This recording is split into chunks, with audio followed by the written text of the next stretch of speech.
Hello, and welcome to Cat Luna Tarot. Just clearing some of the energies here to start us off. Super excited for this reading today. I did put this one to a vote on my channel. I put up a poll and I put a bunch of different types of readings for you to choose from, like what you guys want to see next. I said, do people think you're attractive? Stuff like that. And this one was very different than the other readings I had up there. And overwhelmingly, you guys voted for this one. And the topic today is how will you change and transform this year? So right now when I'm filming this, it is the very, very end of December in 2021. So we're just starting on our new year, but this reading is timeless, so you can come back and watch it at any point, any time in the year. And I'm super excited about this topic, especially because the next video I'm going to be filming after this is all about what are the good things you're going to be expecting this year. What are the really positive things coming your way. So this reading here is going to be focused a little bit more on, I don't want to use the term, negative or shadow, but it's like, a little more of shadow work with this reading. What is it that you're going to be releasing? I do think people change and transform over time. It's something that takes a long time, but there's really big energy in all these piles here. I felt it. I just got this deck of cards today, this Wild Unknown Archetype deck. It is so beautiful, so I'm going to be reading all those cards today. But as soon as I shuffled and got the very first one, I felt just strong, powerful energies in all of these cards today. And this one is actually the Death and Transformation card, which is like so perfect for this reading. But let's go ahead and get into it. Here we have pile 1, pile 2, pile 3, and pile 4. I've got tarot cards already drawn for you guys, oracle cards already drawn for you guys. This is going to be a pretty lengthy reading, and I encourage you to check out the next reading as well. I will link that down below for you guys. I haven't filmed it yet, but it will be what positive things are coming into your life for this year. And it is timeless, but we are going into 2022. And I do see these readings as kind of being hand in hand. Like, it's almost like after maybe you do some of this clearing, shadow work, you will also, reap the benefits and get that, see the positive things coming your way. So I encourage you to check out that reading as well. But let's go ahead and get into your reading. You can check the timestamps down below if you would like to skip ahead to your pile. You can also absolutely be drawn to more than one pile today. What else do I want to say? Subscribe to me if you resonate with my videos. I would love to have you here as a subscriber. Also, I just restocked my Etsy shop. So if you would like to book a personal reading with me, I've got all different types of readings up there now, starting as low as $2. So go ahead and check those out. They are limited. I'm only putting up as many as I can handle. So they do have limited availability, but let's go ahead and get into it. All right, pile number 1, if you chose this Thanatos card, I've never heard that word before. One thing that this Wild Unknown deck has taught me is that I do not know how to read Roman numerals like past number 30. Like, I did not know what this L is, so I'm kind of struggling with the numbers for these cards a bit. I'm not really sure what number that is. 73 maybe. But I also pulled a song lyric for you guys. It is Feels Like We Only Go Backwards by Tame Impala. The lyric here is, it feels like I only go backwards, baby. Every part of me says go ahead. Wow, so almost like I don't know, just this feeling, like you may have this feeling energetically like it's time, you know, time for you to push on forward, time for you to come into your purpose, something like that. It's like your spirit is kind of pushing you to go ahead, to evolve.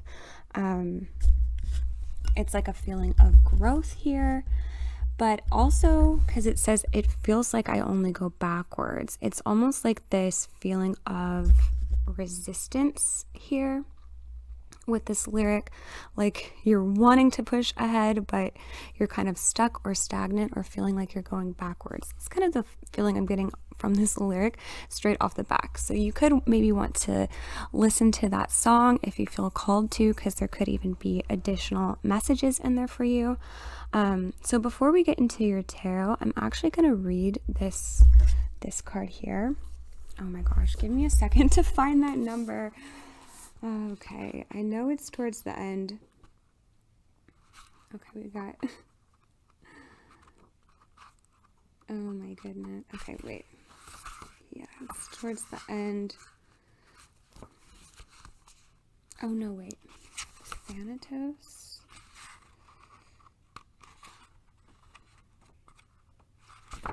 Oh my gosh, give me a sec. What number is this?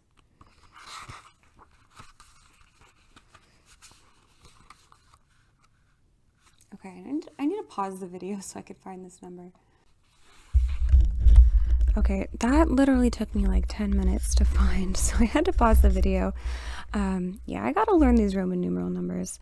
Okay, so for Thanatos, this is the Death card, and I did mention earlier, I got such a strong feeling. This was the first card I pulled out for this reading, and I was like, yeah, this is gonna be a deep reading. So, let me go ahead and read from this book.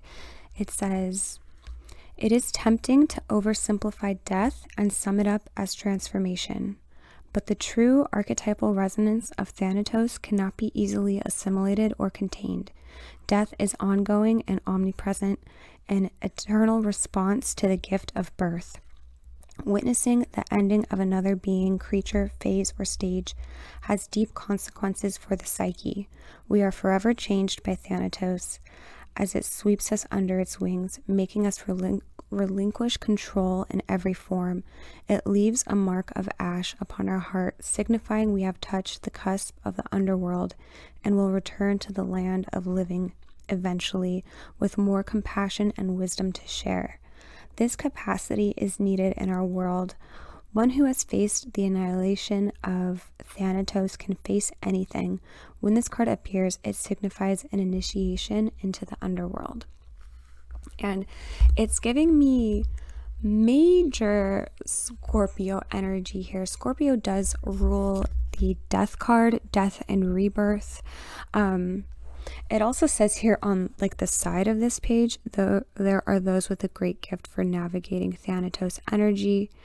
Thankfully, we find these generous souls in emergency rooms, hospitals, hospice centers, and the like. Yeah, that's also very Scorpio energy to... They kind of feel in their power in chaos, so they can work in emergency rooms, and you know, it's like when everyone is freaking out, that's when like the Scorpio kind of comes into their power. So this is a very powerful card here, and it's the feeling of a transformation that you can never come back from, a transformation that, you know, this could have been ongoing for years already. It is the feeling of a big upheaval or a big spiritual awakening, but it's like that feeling that you're going to be forever changed, and it's a really good thing. You know, I don't want you to get any wrong ideas from this, but it's the feeling of, you know, you are moving forward, you are growing. Yeah, it does feel like this could have been, you know, something that you've been dealing with, you know, like a spiritual awakening that has been lasting for years. So it does not feel like this is just started for you or just begun. It feels like you've been in this energy for a little while. So this is going to be a big year for you, pile one, a really big year for transformation. It's that feeling of after this year, when you look back and, reminisce, you're going to be like, wow, at that age, I was such a different person. Back in 2019 or back in 2015, it's like when you compare yourself to the older version of you, you're going to be like, wow, I really have transformed. I really have grown. And yeah, this is a really big year for you. I want to go ahead and get into your tarot cards. So we have the Three of Pentacles. I'm just going to be taking these like 3 at a time. I'm like, where do I put these? Okay. Three of Pentacles, Four of Swords reversed, and the Moon here. Okay. And it's kind of like, I'm so drawn to this lyric again here. Okay. So with the Three of Pentacles, traditionally, this card is all about collaboration, teamwork, working well with others, friendships, relationships. So, and I do always like to say we learn a lot of things about ourselves within relationships. So that could be a theme going on for this year. Maybe there's a lot of learning and growing that you're going to be doing with people. That's people triggering your shadow side, and then you like figuring that out, how not to react, be reactive and respond instead. It's things like that. Like you may be having some lessons to learn with people within friendships, because I see Three of Pentacles as much more than relationships, but like other types of relationships, much more than just, like romantic partnerships, but it's includes coworkers and friends and family. Like you may be learning through relationships with all different types of people. Also, there is like this need here for you to expand, for you to grow. I'm also seeing that go ahead. Like I feel like you have this, I don't know, like seed within you that's like ready to sprout, ready to come out. It feels like your spirit is craving this growth. Like, like you may feel this transformation coming, like you're on the brink of it. And that's probably even why you were so drawn to this reading today, because I feel like this whole transformation is going to be just a major theme for you this year. Four of Swords, in the reversed, it's kind of like on pause. We also have the Moon here. So these are cards of, take a step back, take a rest, take a time out, recharge, detox, don't do everything at once.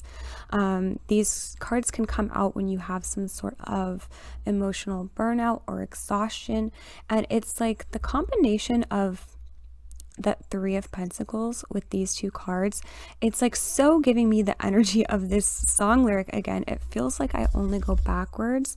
Every part of me says go ahead. It's like these can be, feeling stagnation, feeling restless, feeling like you're not moving forward, even though you really want to. Like all these, this energy is like emerging within you, wanting to move forward, but spirit is kind of like, not yet. Now is not the time. The Moon is our subconscious mind, our subconscious energy, our fears. Sorry, I hate this glare there that's on there. Let's see if we can move these over a bit.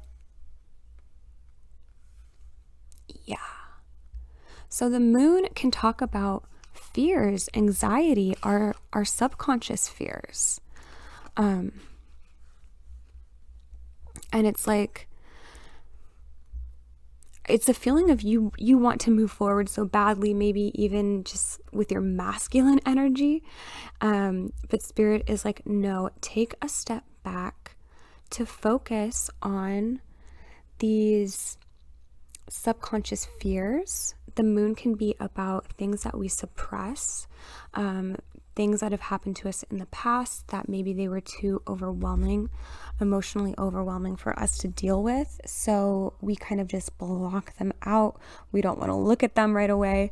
But this is a time here, this period of transformation. This is a time for you to pull out those suppressed things, those fears, negative emotions. It can feel very traumatic when those bubble up to the top. It's like you're re-experiencing trauma again. And I am seeing this resistance. It's like you don't want to focus on this shadow side because it feels like you're going backwards. It feels like you're stagnant. You want to be in that masculine energy, but I'm seeing like spirits kind of force you to balance that out. Like you're going to be put in a situation where you are forced to take a break and examine whatever this is that needs to be examined. And she just looks very peaceful as she's doing it. Like she's just kind of looking at one star, one thing at a time. You know, it's not about being overwhelmed by your shadow self, but just kind of, I see you having more awareness of work you need to do. That Three of Pentacles, there's a focus here on work and growth. It can be within relationships. You can have other people that help you with this growth here. Okay, so going into your next three cards, we've got the Hermit in reverse, 10 of Cups, love seeing that 10 of Cups, and the 7 of Wands. So it does seem like with a lot of these cards here, the Four of Swords, the Moon, the Hermit, even the 7 of Wands, these can all be about isolation, spending more time alone. I feel this here for you, Pile 1, like this is very necessary for you to spend time alone. There could even be a separation here of other people. Yeah, these people are really like close, like caving in on this one. It's almost like maybe you need to set some boundaries, assert some boundaries within your relationship. It could be, there could be some like codependencies here that I'm feeling like you may release. It's like maybe you're used to being surrounded by all these people, but Spirit is forcing you into a space where you're going to spend some alone time. I see you doing that shadow work. That could be, shadow work can be many different things for different people. We all have shadows. We all have shadow work to do. So, with the Moon, with the Hermit, it's really for you about things that have been suppressed, things that are more subconscious. This could have been stuff that have happened to you in the past or a past life even. So we're talking about deep anxieties when we talk about the Moon, deep fears, some things that are not always obvious. Sometimes if like our fears in this life, those could come from a past life. And I see this reflected in people's astrology charts all the time. Like if people have a fear of water, sometimes, they have a past life where they drowned. If people have a fear of authority, sometimes people have had a past life where they were, killed by a person in authority. There's different scenarios, but there's something about these fears like creeping into your conscious world and you being very aware of it. It's like you're getting more awareness, Pile 1. You're getting a lot more awareness of what you really need to do in order to come into alignment. Okay, that's the feeling I'm getting. And this 10 of Cups, she is sitting with the Moon. Like she is so comfortable here with the Moon. So I'm taking like a little bit of a different interpretation here for this card. And Spirit did choose out this deck of cards for you today too, Pile 1. Spirit was very clear to use this one. And it's like she's very comfortable here with her shadow self, with her subconscious. Yeah, there could even be some realizations here of maybe some unhealthy patterns or boundaries that you need to assert. And I'm seeing that within relationships. Like there is an emphasis here on, it's like there's two energies. There's an emphasis here on relationships, and then there's an emphasis here on alone time.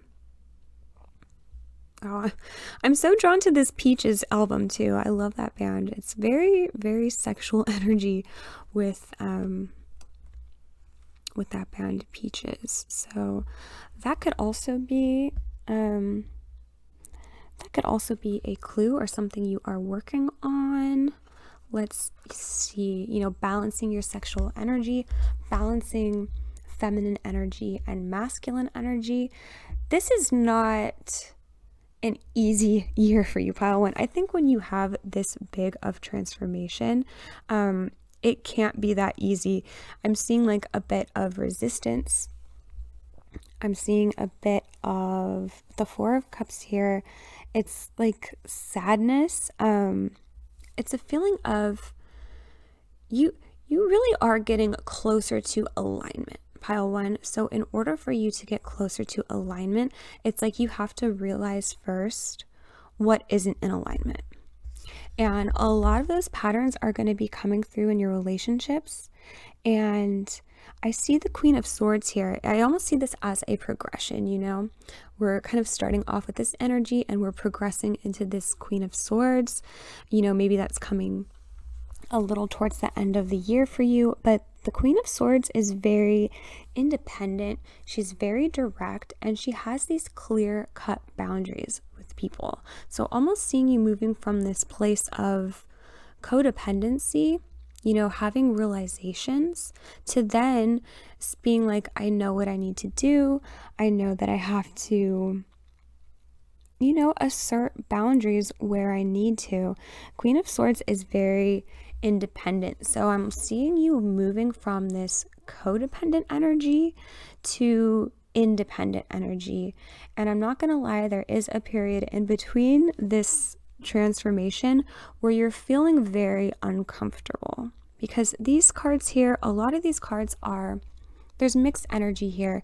There's a feeling of not being in alignment, and you're moving towards being in alignment.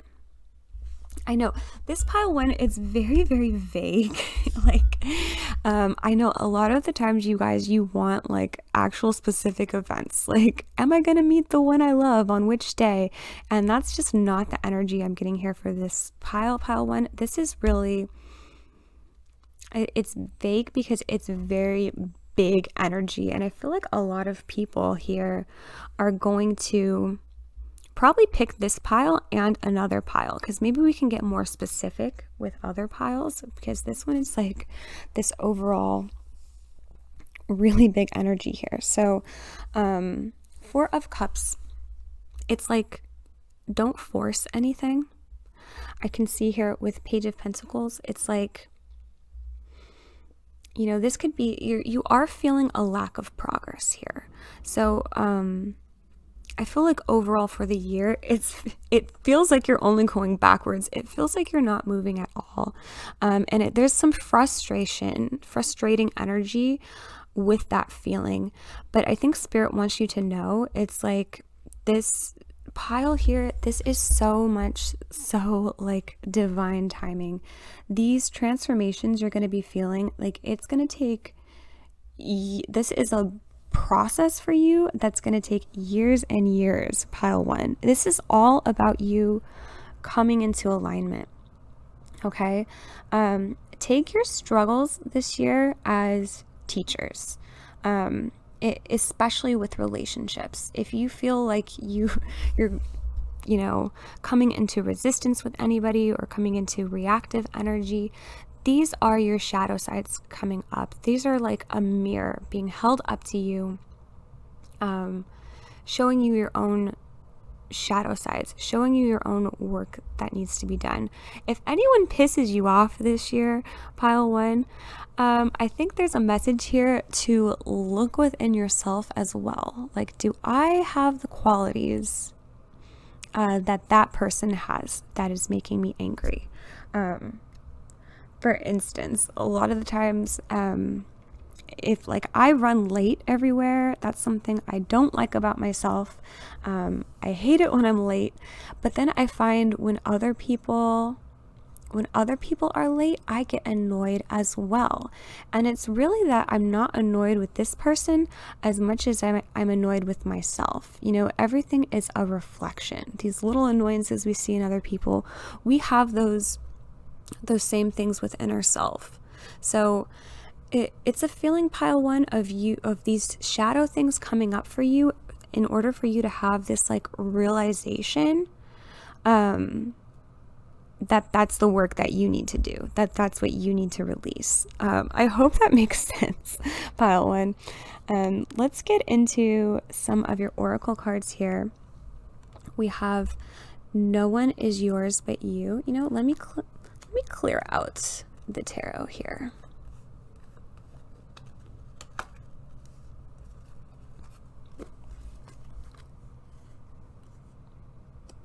Okay, so we have 41, no one is yours but you.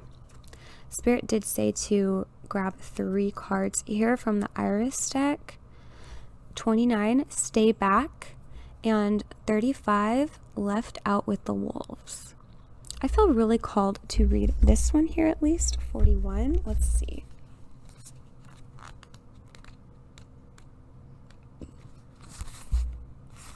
Okay. 41. No one is yours but you. The feeling of needing to control and possess is part of what distances us from ourselves.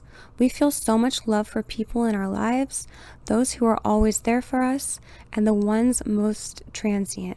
This card wants you to stop putting your worth and weight into the relationships around you. No one is yours. They can't be, because they belong to themselves. Give love when you can, but know that at the end of the day, you are the only one who is truly yours. You are responsible for you, just you, because really, that's all you have power to do. Being responsible for others might be a job or something you feel that you need to do, but you can only steer a person other than yourself so much. To recognize that this is about you is to help others do the same. To put the focus back on your growth and path can help you see yourself more clearly and feel the reward of the labors you do for you. Capital Y-O-U. Okay, so yeah, like I think that's like what I was really trying to say. I think this card says it beautifully here. It's something with, wow, I'm even gonna read this one here. Okay, let's read all these ones, but sorry, I get distracted so easily. It's this feeling of, yeah, like you may have a focus, want to focus on relationships here. Maybe you put a lot of your self-worth or value into your relationships going really well, and I'm even seeing that 3 mirrored here.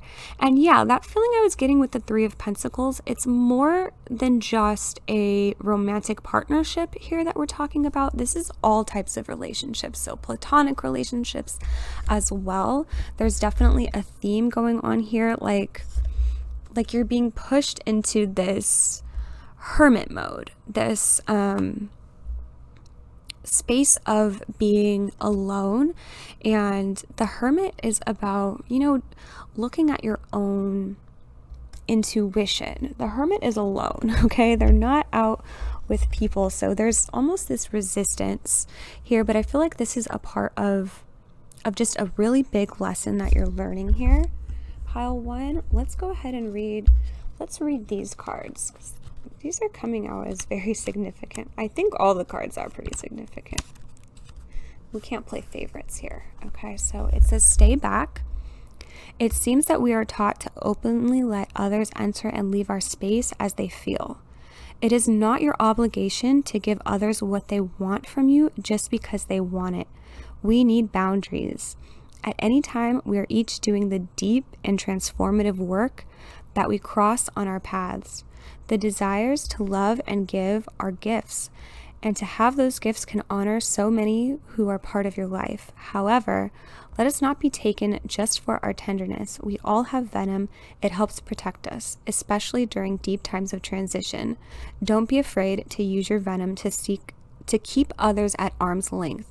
The perception that your presence is for people to experience as they please is not right, and you have the ability to bite. Really giving me the feeling of if you are a people pleaser, you are going to be coming into more of this. Where's that Queen of Swords? Because this card here, 29, stay back. It's giving me that Queen of Swords energy in a very positive way. Like, the Queen of Swords is a great energy to be in, especially if you've been a people pleaser or giving your energy away to others. Spirit's saying, like, don't do that anymore. Your energy is yours to keep. I'm so drawn to these hands being held up as well. It's like these hands are, you know, like being used to push others away, but then like hold yourself close. If that makes sense. I'm just seeing a lot of synchronicities within the cards here.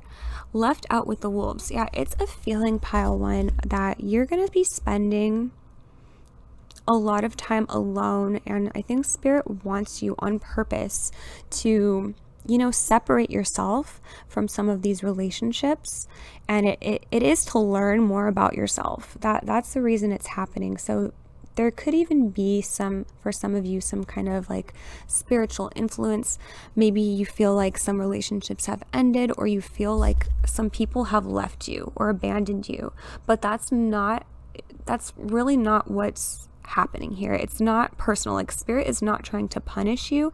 Spirit is putting you alone so that you can work on some of that shadow work. It's all being done very intentional. So I think there is a message here for you, pile one. You're going to be spending a lot of alone time this year. It's a feeling of, you know, this person, pile one, you're transforming from someone who relied on their relationships, who saw their self-worth in other people, and you're breaking away from that, and it's amazing. This is amazing energy. I can tell, though, it's going to be difficult for you, because it's always difficult to go through things alone. It does feel for a moment like you have been abandoned, but that's not what's happening here. Okay, so let me read this one here for 35, left out with the wolves. The air is electric because it's night, and what lingers within the darkness may or may not devour you. Your courage and cunning can work through the most terrifying of obstacles. You have been left out with the wolves to learn from them, how to live amongst them without being hurt, and how to imitate their ways. There may be a time where you need to pull out the fierce ability to hunt without the guidance of the sun. Overcoming your fears will bring valuable tools. Okay? It is this feeling of overcoming fears, learning from things. It's a little bit scary, pile one. It does feel here, even in these cards, like there is a feeling of things being a little bit scary or sad, and I think that is the case when you are alone in the dark. But you are becoming so much stronger here with these cards. Like, this really is propelling you, pushing you to be a stronger person. You're coming into more alignment with your truer self. And yeah, in order to do that, I feel like you do have to distance yourself from some people, some relationships here. We have 14, teaching. Number 3, slow but steady. And you did get an additional card here with the Shamanic Oracles. You got 43, letting go. Yeah, it's these are so interesting.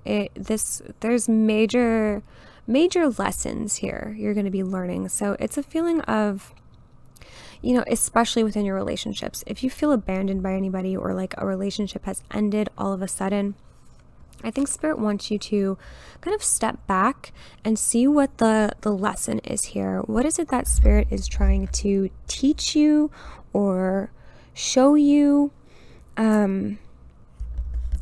These cards here too as well are about disengaging from attachment, letting go of attachment. Let's see. Let me go to this teaching card. I'm not sure if I want to read the whole thing, but okay, let me go ahead and read this teaching card. The situation you are inquiring about encourages teaching, whether it be student, teacher, parent, child, or just friend. Yeah, kind of emphasizing those different types of relationships here. And yeah, seeing more than just romantic relationships, but all types of relationships. We are, all of us, learning and teaching constantly when we are maintaining a high vibration energetically. Never despair that the seeds you have planted have failed to take root. Whoa. I'm being reminded of that Page of Pentacles in reverse again. Okay, let me keep reading. They may be taking time to germinate, or they may have migrated to another field. Do not plant seeds with the expectation of an outcome. Disengage from the attachment to the outcome of the situation and move on. Yeah, disengage from the attachment to the outcome of a situation and move on. Sorry, that sentence stuck out to me, so I felt the need to repeat it. A farmer doesn't sit down next to the seeds he plants waiting for them to sprout. What a recipe for disappointment. He plants them and moves on. Never once does he second guess if he was doing the right thing in the right way. He simply does what he is called to do and trusts that the fruits of his labor will be what they're supposed to be. Okay. Yeah, that, where's that? Page of Pentacles did come out in reverse. I'm being reminded of that again. It's almost like I see that as, you know, planting the seeds. This could be a card about, you know, learning from failures or things not moving as quickly as you want them to. Like planting it is reminding me of that analogy here of planting the seeds. And it's like, I think Spirit wants you to keep planting seeds, wants you to keep going, even if it feels like nothing is sprouting, even if you feel very stagnant. It's like these are all, like, every time you have a little failure, you can learn from that. Every time a seed doesn't sprout, you can, you know, say like, hey, what did I do to get here? What did I do to get this seed that didn't sprout? Did I overwater it, not give it enough light? There's always a lesson to be learned from that. So that's kind of what I'm feeling with this Page of Pentacles, because that could feel like a false start, or it could feel like, you know, you planted a seed and it didn't grow into anything. So it's kind of that frustrating energy. So I think Spirit wants you to, you know, disengage from that. Like if you feel really stagnant or like you're not moving forward, Spirit doesn't want you to focus on that anymore. Yeah, slow but steady is coming through for you. So this is a process that's going to take years. I mean, this whole like spiritual awakening you're going through, how much you're learning, you seem like a very advanced soul here. And you're evolving. You're going through this very natural process of evolving. So it's almost like you can kind of like put your hands up and like surrender. There's really not much for you to do except just like let things flow. Let things go with the flow, and don't be too judgmental or harsh on yourself if things aren't going your way. That's like the message I'm getting here, because I feel like letting go too, it's like, and that was the additional card that came out, it's like letting go of attachment, letting go of the need for things to go your way, to go at your speed. okay? Because it's kind of like that, you know, the turtles here, that slow and steady wins the race type of energy. Okay, here we have prayer, number 20. And it's, yeah, like so peaceful. It is that feeling of surrender. Also, when there are going to be some rough times here, like, because you are really going to be up against your fears. And for a lot of people, I feel like there could be a fear of being alone. It feels like a transformation of like disengaging from attachments, maybe unhealthy attachments with people, and coming into this really comfortable place of being alone with yourself and your truest self, with who you really are, and feeling the self-love come from you and nobody else. And if you know,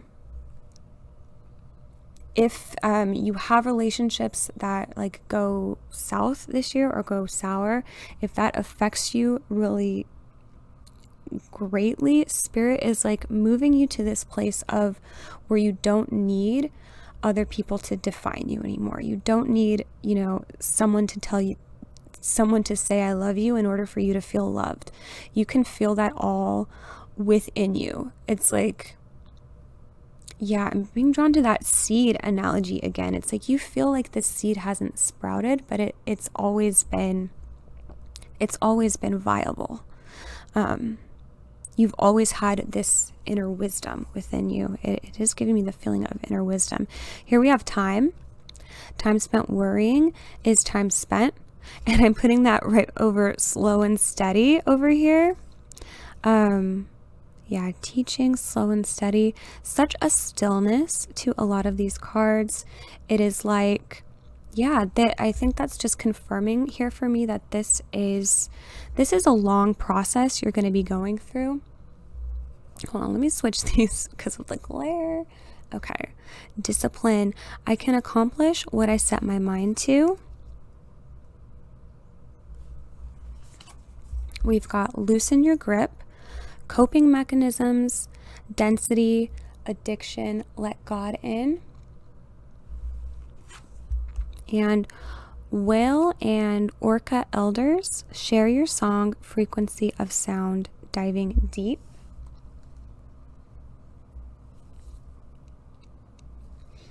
I think I am going to read these two cards because I do feel called to. Okay, let's see. Sometimes these cards like put it in words perfectly, like what I've been trying to say this whole time. So yeah, I'm feeling called to read these ones. Okay, so for loosen your grip, coping mechanisms, density, addiction, let God in. We're cyclic beings, and Mother Earth teaches us how to be human every day with the coming and going of the tides and the seasons. If you're clinging to anything, you're resisting the natural flow of who you are. The things we cling to are so often those we most need to let go of. The food, the substances, the relationship, the job, the people pleasing. I got chills with that one, you guys. The things we cling to often cover up our most vulnerable space, the part we're most afraid to leave empty. You guys, this card is summing everything up right now, okay? I hope you're paying attention because I'm getting the chills with this one. Let me keep going. Okay, sorry. The things we cling to often cover up our most vulnerable space, the part we're most afraid to leave empty, the part we guard and don't let grace into. But by keeping that space covered with something that doesn't serve us, or clinging to it for fear of it not staying of its own accord, we prevent ourselves from receiving the things that will. A Course of Miracles tells us, whatever we leave empty, grace will fill. And the Buddha said, you can only lose what you cling to. Indeed, both are true. If this card appears, you are being called to find the courage to loosen your grip and give up control, to release your coping mechanisms and leave space for grace and God to enter, to surrender all that feels dense to the divine. Loosening your grip doesn't mean that what you're clinging to will go away. It may, or it might stay. But you can be sure that what is for you will find you, and you'll breathe easier knowing that you've shifted from relying on your own strength to surrendering to the grace of life. Okay, so to sum up, before I get into this last card here, to sum up this whole reading, I do see you letting go of what no longer serves you, so you can really know who you truly are, pile one. And this has been happening for you for a long time, and this is a process that is going to keep happening for you. Spirit wants you to keep going. It's not going to be an easy time, but there's definitely a theme going on with relationships here. People pleasing. You're no longer going to be at the will of others, at the beck and call of others. You are coming into this place of, I'm hearing too, 1 is the loneliest number. Yeah, it's like work you're going to be doing all by yourself, but you are coming into this place of authenticity of who you really truly are, pile one. That's so amazing. You cannot rely on anyone else to do this work for you. So there may even be some relationships here with this pile that are falling away this year. Just know that there is a spiritual reason behind this. It is a feeling of, that's just the journey you're meant to be on right now. I'm going to go ahead and read this Whale and Orca Elders card. Let's see.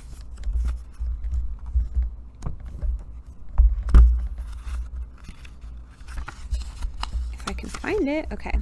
Share your song, frequency of sound, diving deep.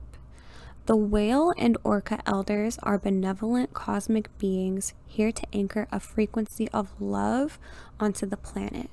To harmonize it with their song, as they weave around the oceans, they do so much more than any of us know.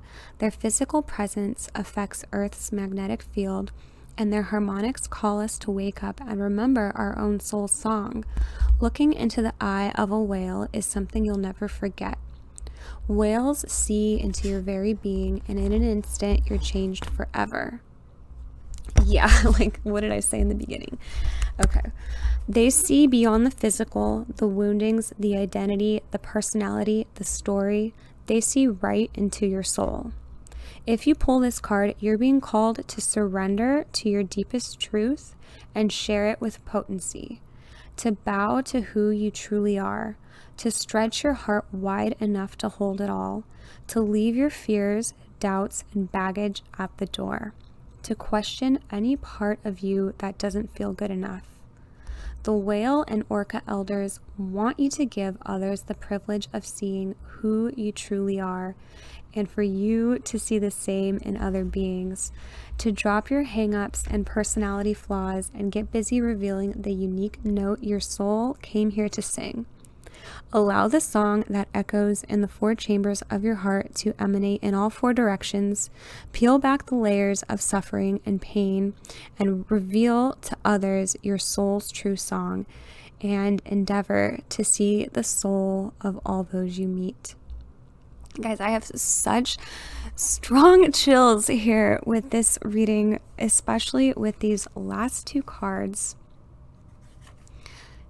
Yeah, also, I just opened this book here too. You're Not Alone. Isolation, Physical Connection, Community. Kind of giving me all those energies here. And also getting a message here with this card. Like, there could be some relationships ending this year, but I feel like ultimately your purpose is to connect with other people on your same frequency. It's like the feeling of you're waking up, this, truer, authentic, like deeper, like deep within your soul, this like version of yourself that's just this pure love. Like, this is coming out. And Yeah, it's like the feeling of you have to go through this whole transformation, maybe leave some people behind, relationships behind. Maybe you felt even a little out of place before, but ultimately you are going to be connecting with, you know, soul family, others who vibrate at that same frequency as you are. Even that feeling of you are waking others up, waking others up in the world with that frequency. So it's like the things you're learning here with these lessons this year, pile one, you are going to learn, you are going to be helping others in the future here. Yeah. There's a lot of heavy energies. Sometimes when I talk, I feel like I said a whole lot of nothing. Like, what did I really say? Because it wasn't anything like, you know, it was very vague and broad here with this pile, and I feel like a lot of people are going to be going through this energy. And I feel like that's why this had to be so general. The terms had to be so general because there's so many people that are going to be feeling this transformation. But yeah, that's very, very powerful. This is a huge year of transformation, a huge year for you for tapping into your inner truer self, that soul self, that love being. Gosh, sorry if I sound so lame to some of you, but you are going to be very comfortable with that shadow side of you. You are getting to know yourself so much more here with this pile. So it is going to take some discipline. If it is difficult, know that spirit is really with you here with this pile. You really are protected here. And you are coming more into that energy of love. This is a huge transformation that's going to change you forever, pile one. You're never going to be the same after this. I think you're going to be so much more understanding of other people, of people's shadow sides, people's struggles that they're going with.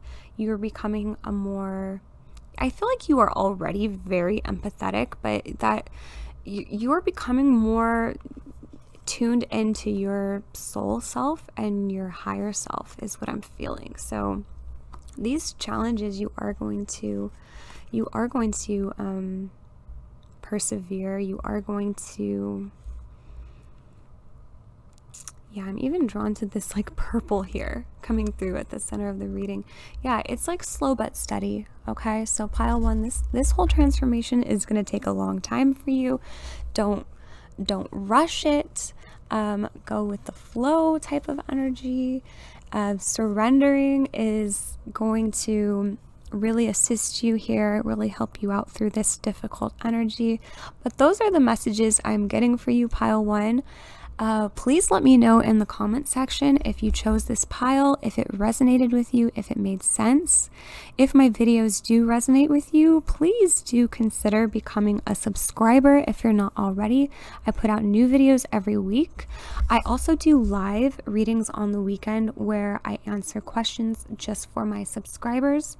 If you guys would like to book a personal reading with me, you could do that in my Etsy shop. That will be linked in the description box down below.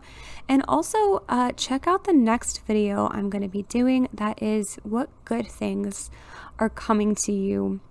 And yeah, like I was saying earlier, I feel like these two readings can go hand in hand, almost like after you clear or release kind of this shadow side or fears, I feel like you're gonna get this flow of good things coming to you. So be sure to check out that reading. And thank you so much for being here. It was an honor and a pleasure reading your cards today, and I will see you in the next one. Have a good one. All right, pile number 2. What changes and transformations will you be experiencing this year? To start off your reading, we have the Shaman card, number 16. I know that number. And the song lyric I pulled for you is Somebody That I Used to Know by Gautier and Kimbra. And it says, but you didn't have to cut me off, make out like it never happened and that we were nothing. and I don't even need your love, but you treat me like a stranger, and that feels so rough. Wow. Almost kind of giving me the feeling of pile 1 as well.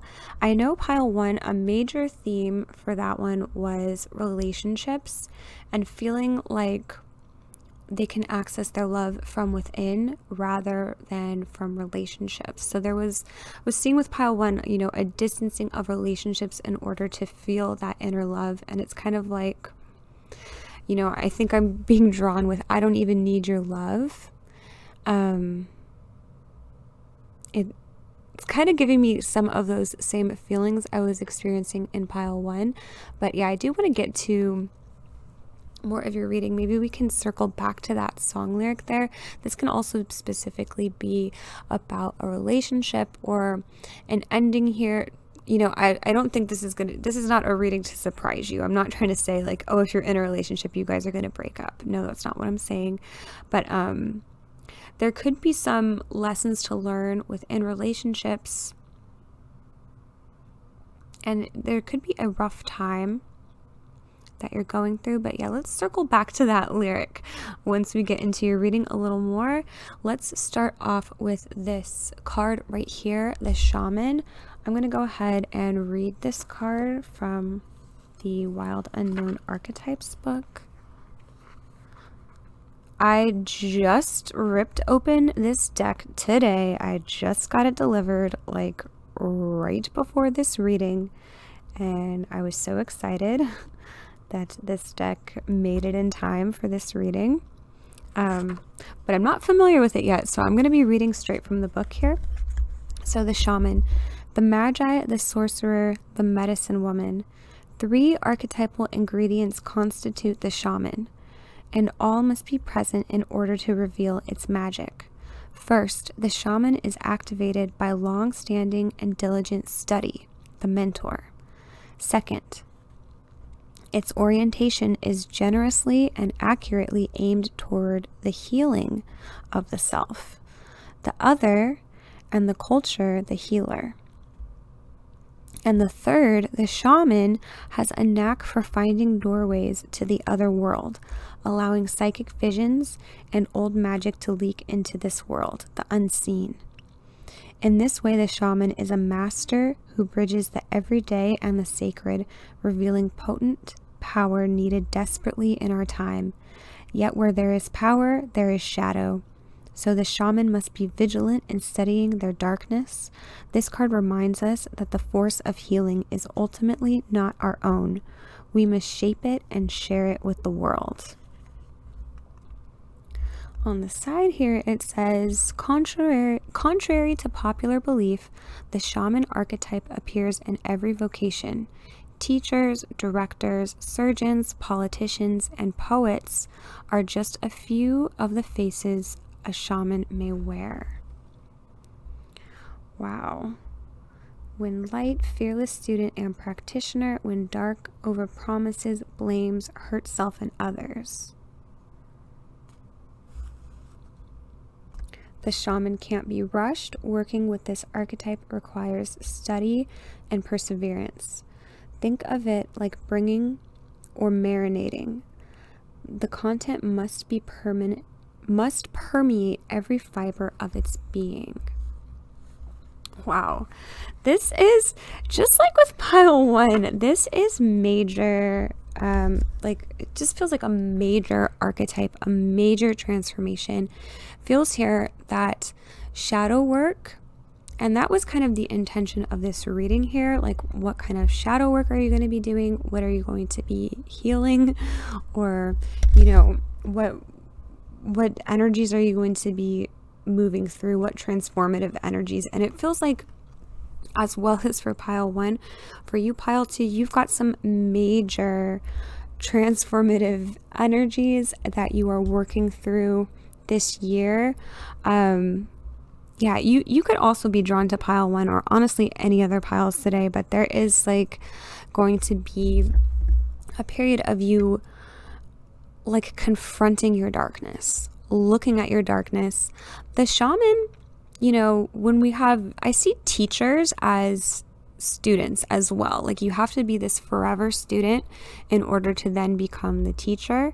And that I'm seeing this as this really long journey for you, pile 2. Like you're on this long journey of being the student, really learning about yourself, learning about your darkness, your shadows, learning how to love yourself, learning how to really treat yourself here, pile 2. There's some major lessons you're learning.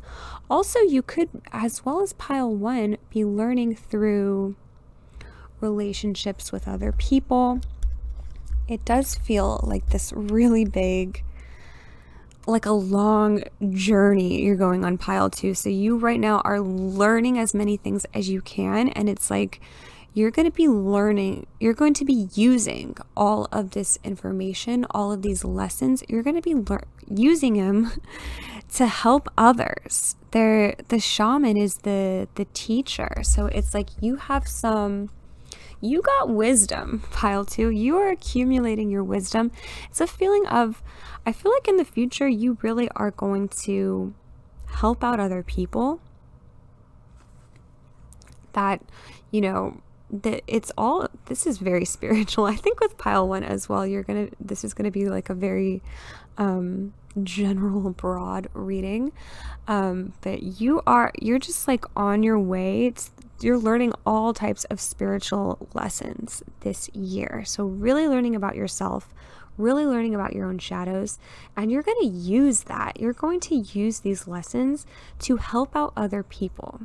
So I think this is going to be a year for you where you're going to have some difficulties, but then you're going to use these. You could, for this pile, I'm also feeling like you may be have some sort of like career that has to do with helping people, or it could be a career that has to do with spirituality, and you could even be moving more towards that, because it does feel like you're going to be using these lessons, sharing your knowledge, sharing your wisdom with other people. That's what it feels like here. But let's get into your tarot before we get too much into the reading. Okay, so you can look at this as a progression. We have 9 cards here, so we'll look at them 3 at a time. But you can look at it as, you know, you start off in the beginning of the year, middle and end of the year. That's one way to look at it, but time is really fluid, you know, time is relative here in tarot. So we're starting off here with the 6 of Swords in reverse, and this really is all about the 6 of Swords, okay, comes right after the 5 of Swords, which 5 of Swords is a battle that we've lost, that everybody lost. Now the 6 of Swords wants to move into this place of peace, wants to move into this place of harmony. So it does feel like this transition you've been going through, pile 2, has been lasting a really long time. It feels like maybe you just took a loss of some sort, took an L, and now you got to bounce back. I'm hearing that song in my head. Okay, I do like that song, but it does feel like you are bouncing back from taking a loss, almost feeling like, it even feels like for some people this could be a person, this King of Wands. Like maybe you recently ended a romantic relationship with somebody, and now you have to spend this time, I'm also hearing like being your own best friend, reconnecting with yourself. And even with that song lyric, it is kind of giving me the feeling of maybe someone just cut you off. It could be a friend or it could be a significant partner, but it's like that feeling of them cutting you off and not showing you any love anymore is now making you question your own self-love and your own self-worth. And it's a feeling of that's kind of your path here. Like you're rediscovering your value, your self-worth, this really deep connection that you have with source energy, with a deep connection with your heart space and heart chakra. Like that's coming through so strongly, even being right there in the center. So with these in reverse, you could be going through this like really like it's when things are in reverse, sometimes I see that as such an inner battle or a journey. I don't want to say battle, but it feels like a journey here, pile 2. Even with that Shaman card coming out first, it feels like this is a year for you really confronting your shadows, going through such a personal transformation, personal transition. It does feel like you have to go at it alone. Also feels like a really big year of healing for you. So I do feel like if you had some sort of loss or if you had some sort of breakup, that this already happened. And this is like the year where you rediscover all that love that you have within you, that you've always had within you. You realize this year that you do not have to search for that within anybody else but yourself. I see that as a major lesson coming through pretty clearly for you, pile 2. Let's see what other cards we have here. We have the 6 of Cups. Oh, I love, like, this is giving me such a warm feeling all over, and I love how it's going right over the 6 of Swords here. 6 is all about balance and harmony. So you are going to be successful in rediscovering that. It's like inner wisdom, this inner love within yourself. It's like you're going to realize that you do not have to seek out love. You do not have to feel loved just because people are showing you love. You're going to rediscover this year. You're going to feel this love through yourself. This is a really big year of self-love for you, pile 2. Let's see, we have Temperance. Yes, balance and harmony. Oh my gosh, I love that here for you, pile 2. We've got Queen of Wands going right over the King of Wands here. So pile 2, yeah, it feels like recovery here. That I don't see any major events that are surprising here. It feels like that already happened. Maybe this last year you went through some shocking moments, or Temperance does come after the Death card, so there could have been endings that already happened. Yeah, I'm not seeing, like, again, if you're in a relationship with someone, I'm not seeing like a breakup as a prediction, but I think this applies to you if you've had a relationship that ended recently. And that could be any type of relationship. It doesn't just have to be romantic. But you're healing from that. You're rediscovering that love within yourself that you've always had there. You are looking at your shadow work, at your shadow self, but you're balancing that like beautifully here with light. It does seem like a difficult transition, but it feels like a transition that you've been going through for a long time already. So I see you, pile 2, you're really coming into your power this year, really feeling like you don't need anybody else. You don't need anyone to tell you you look good in order for you to know that you look good. You don't need anyone to tell you you're creative in order for you to know that you're creative. And that fire is coming through. It's like you are going to be connected to your creative energy this year. And also this Queen of Wands, like, she's so alive. She's so full of fun and positivity. It's like you are healing in such this beautiful way and rediscovering like just this light that you have within you that you've always had, and it's shining really bright here this year. Let's see, we've got 7 of Cups in reverse, Page of Wands in reverse, and the 3 of Wands. So 7 of Cups over here over the 6 of Cups. It does feel like, because the 7 of Cups here can talk about having many different options or different choices or different paths to take. And it's all about using your own inner wisdom and guidance to help you choose which path to go down, rather than relying on others or what others think. So maybe in the past you did rely on others to help you, go down your path. But this year, or, that transition you're going through, I see you really relying on yourself in this just beautiful way. Like, you are coming into your power, really coming into alignment is what it feels like. So tapping into your own inner wisdom is a really big theme that's coming up for you, Pile 2. I really like that for you. So,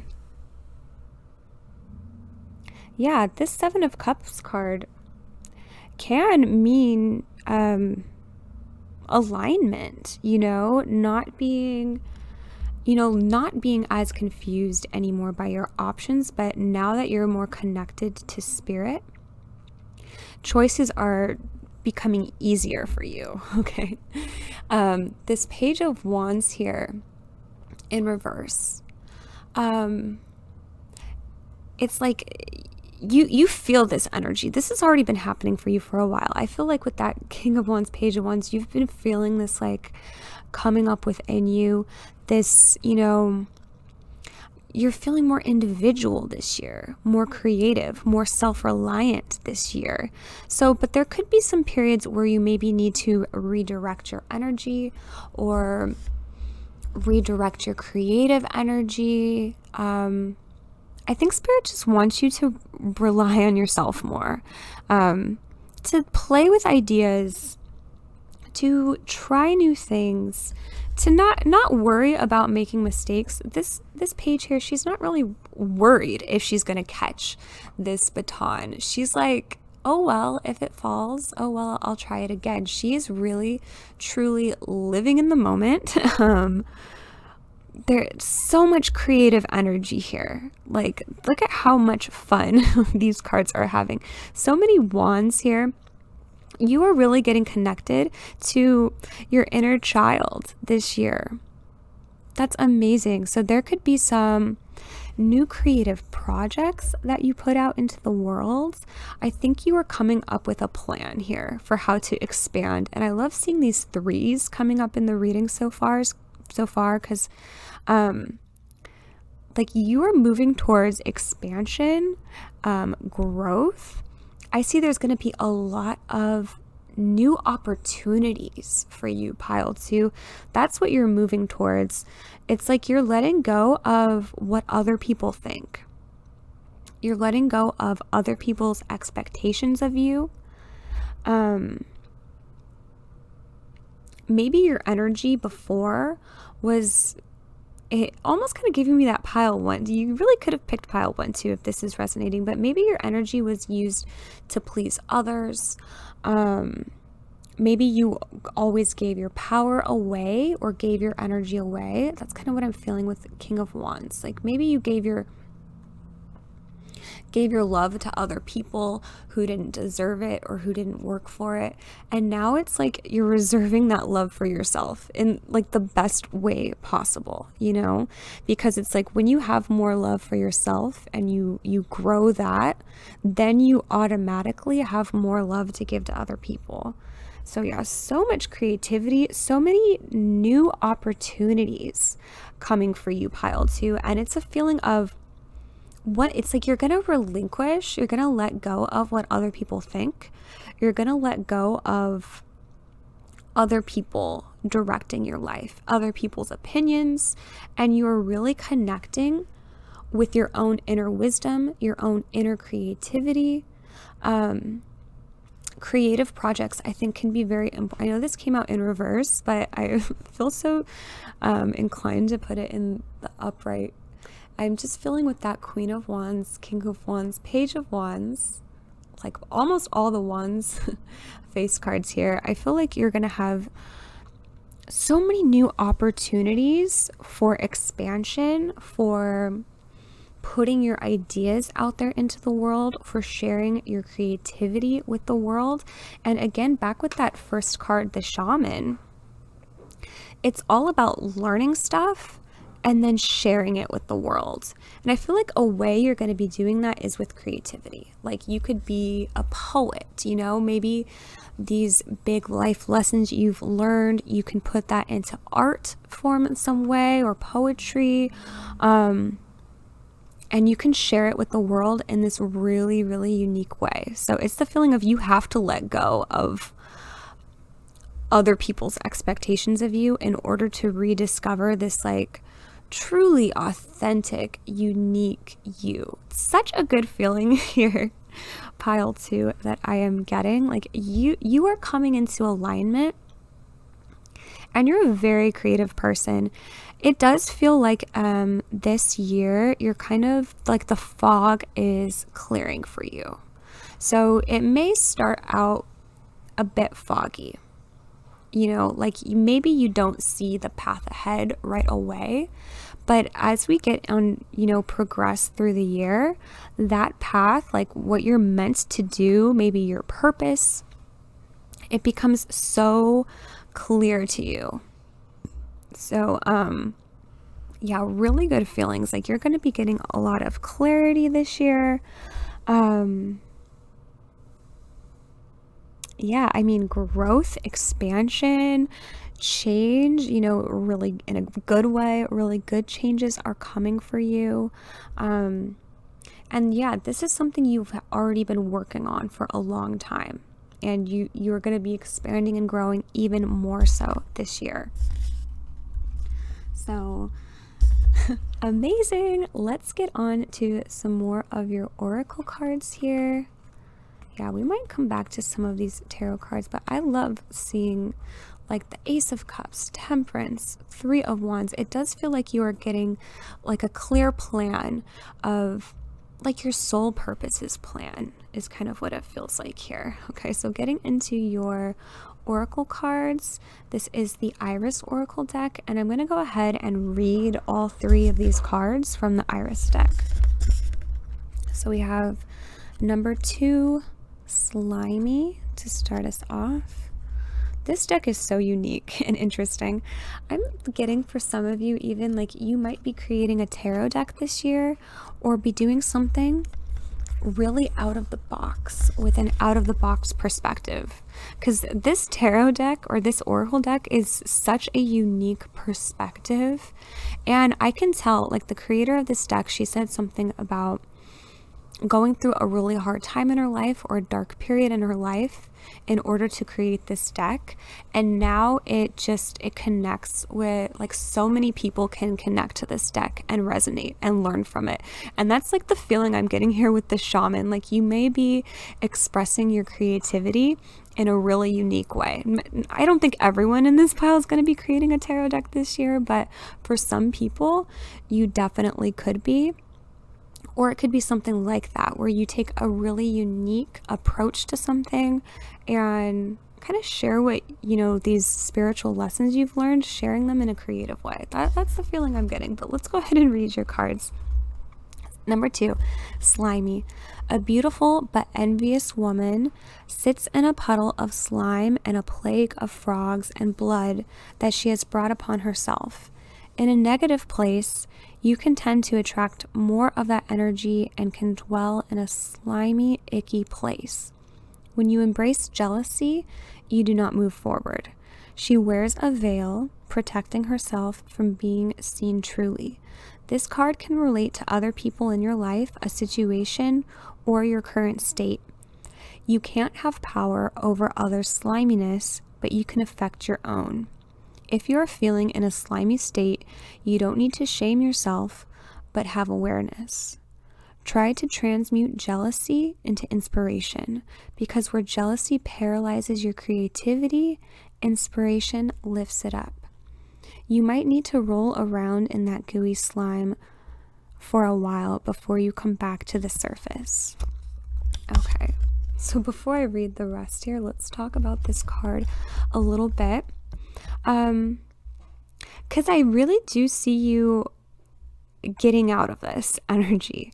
So there could be some comparison to others. I think if you are a creative person, like everyone kind of blooms at a different time or gets their moment to express themselves at a different time. So comparing yourselves to others is kind of like a pointless, really pointless thing. Like maybe that's just their time to shine and not yours yet. But part of your journey and your lesson here is detaching yourself from that energy. Detaching yourself from that need to compare yourself to others, because kind of like it said, like you will be stuck there. Like you will just manifest more of that energy as long as you choose to stay stuck there. But I do see you balancing this energy, because, you know, we had so many cards like the Temperance card, Six of Swords. I do see you moving out of this, but I think Spirit is pointing this out to you as a challenge you may face, or, you know, this may be the thing that you are going to be overcoming. You're going to be, comparison is the thief of joy. So you're going to be overcoming jealousy. You're going to be overcoming comparing yourself to others. And this wisdom that you gain, it is going to be part of what you can teach other people. I feel like you're going to teach other people to be really like individuals. There's such an individual feeling here. Let me go ahead and read this second one. The one who needs to control, number 20. Already we've got lots of 2s in this reading. We got, you know, pile 2, number 2. Number 20 breaks down to a 2. This one does break down to a 6, right? This is 15. And we also had 6 coming through pretty strongly, right? So 2 and 6 are really harmonious numbers. They are numbers of moving into balance. And I see that's like a big theme for you here, pile 2. You are moving, maybe last year you were in a place of, you know, struggle or hardship, but this year is the year where you are moving into balance. So yeah, be careful of the energy that you're in. Be aware of it, okay? Because if you do find yourself in negative energy here, I feel like your manifestation powers are really strong. I feel like even these two are connected a bit, because I'm seeing all that green there, and it's like, I know I will get to reading this, but it's like this I see as a card of manifestation. Like you can manifest, you have the power to manifest all this positivity, this growth, this positive change, or you can manifest more of that negativity or the ickiness, the lower vibrations. Like you really have the choice here. And I mean, it's no judgment if you choose to stay in the lower vibrations, but just know you have the power to get out of it. You have the power to make the choice here. Let's read this one, okay? Number 20, the one who needs control. Whoa, where to begin? This way of being isn't helping anyone. Fear can cause us to try to control ourselves, others, our path. What this obsessive energy does is make us more stuck than we were before and even more afraid. Take a deep breath. You're going to be okay. I know it's hard. When we release our fist, when we give way to letting life wash over us, we can be free. The need to control is so closely followed by disappointment. When things don't go our way, what does that mean? What is your way? And how has it changed from 10 years ago? What were your goals and desires then? Things change so much, we can't predict what will make us truly happy until we try new things. And sometimes the best of those new experiences are happy accidents. Palms up, hands open, receive all the wonders waiting for you. Okay, and I'm going to read 78, green.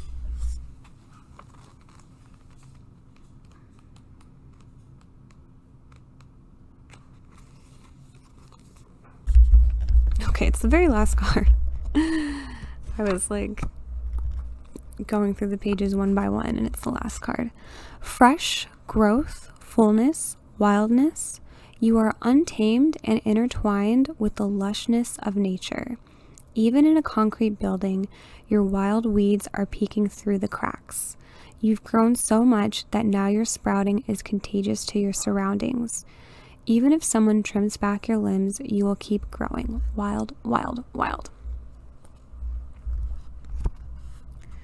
Okay, so I see this, I mean, it's like these three cards here kind of are summing up for me these major themes and transformations that you're going to be going through. I see you maybe in this stuck period for maybe just in the beginning of your year or a certain period of time. Remember, we did have the Six of Swords in reverse to come out, which can be, it can be a resistance, you know. The Six of Swords is about change and transition to, you know, going to a harmonious place. But in reverse, it can mean that there's a resistance to that, or this need to feel stuck in that energy for a little bit. Wow, I'm even drawn to the green here. And we know green does, it is associated with the heart chakra. So, yeah, there's lots of major changes here going on. I see you releasing jealousy, releasing this comparison to other people. I feel like, you know, you really want to be successful. You could really be a creative person here. So it feels like that success hasn't happened for you yet. And what Spirit is saying is that, divine timing. It's going to happen for you in divine timing because of this shaman energy. Okay. Like, if you are a creative person, you are going to reach so many people. Your reach is going to be far and wide. So many people are going to be able to resonate with, whatever work you do, whatever you put out there into the world. But there is such a strong reason for why you haven't made it yet, because the stuff you're going to put out into the world is going to be, it's going to have your lessons, you know, your spiritual lessons intertwined with it. So a lot of you can be writers. I mean, there's just so many different things you can be. It doesn't even have to be creative in the traditional sense. I think creativity comes out in so many different ways. Like, because green here is also telling me for some people you can have like a materialistic, more, you know, some kind of job that's more like grounded or in the material world, maybe not so much creative, but you are going to have an effect on people. So it's like this success is coming to you within divine timing for a very specific reason. Like, you have a message to deliver to the world that you only can deliver once you've learned the lessons you were supposed to learn. So I hope that makes sense. Such a long journey here with this shaman card. But yeah, I see you as relinquishing the need to control, but control like your own destiny, control your outcome, where you're at in life right now. It's just such a feeling of surrender here.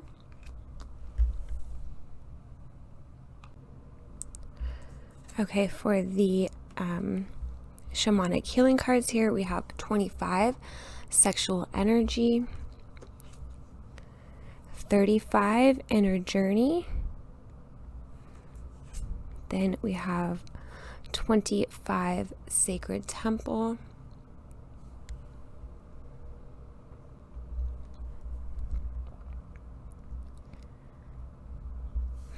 Yeah, it does feel like this really big inner journey here. One with Spirit is with you here. The number 25, it does break down to a 7. We have 25 twice, so that can be significant when we see synchronicities like that.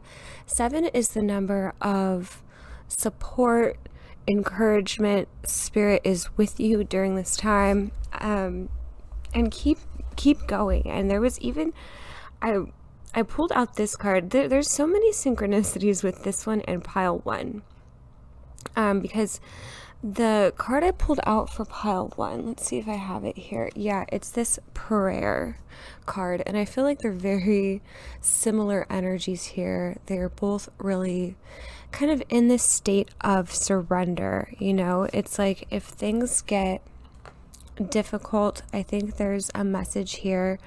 You are going through this really big transformation, this inner journey, you know, letting go of this resistance, this need to control. You're evolving here in this energy.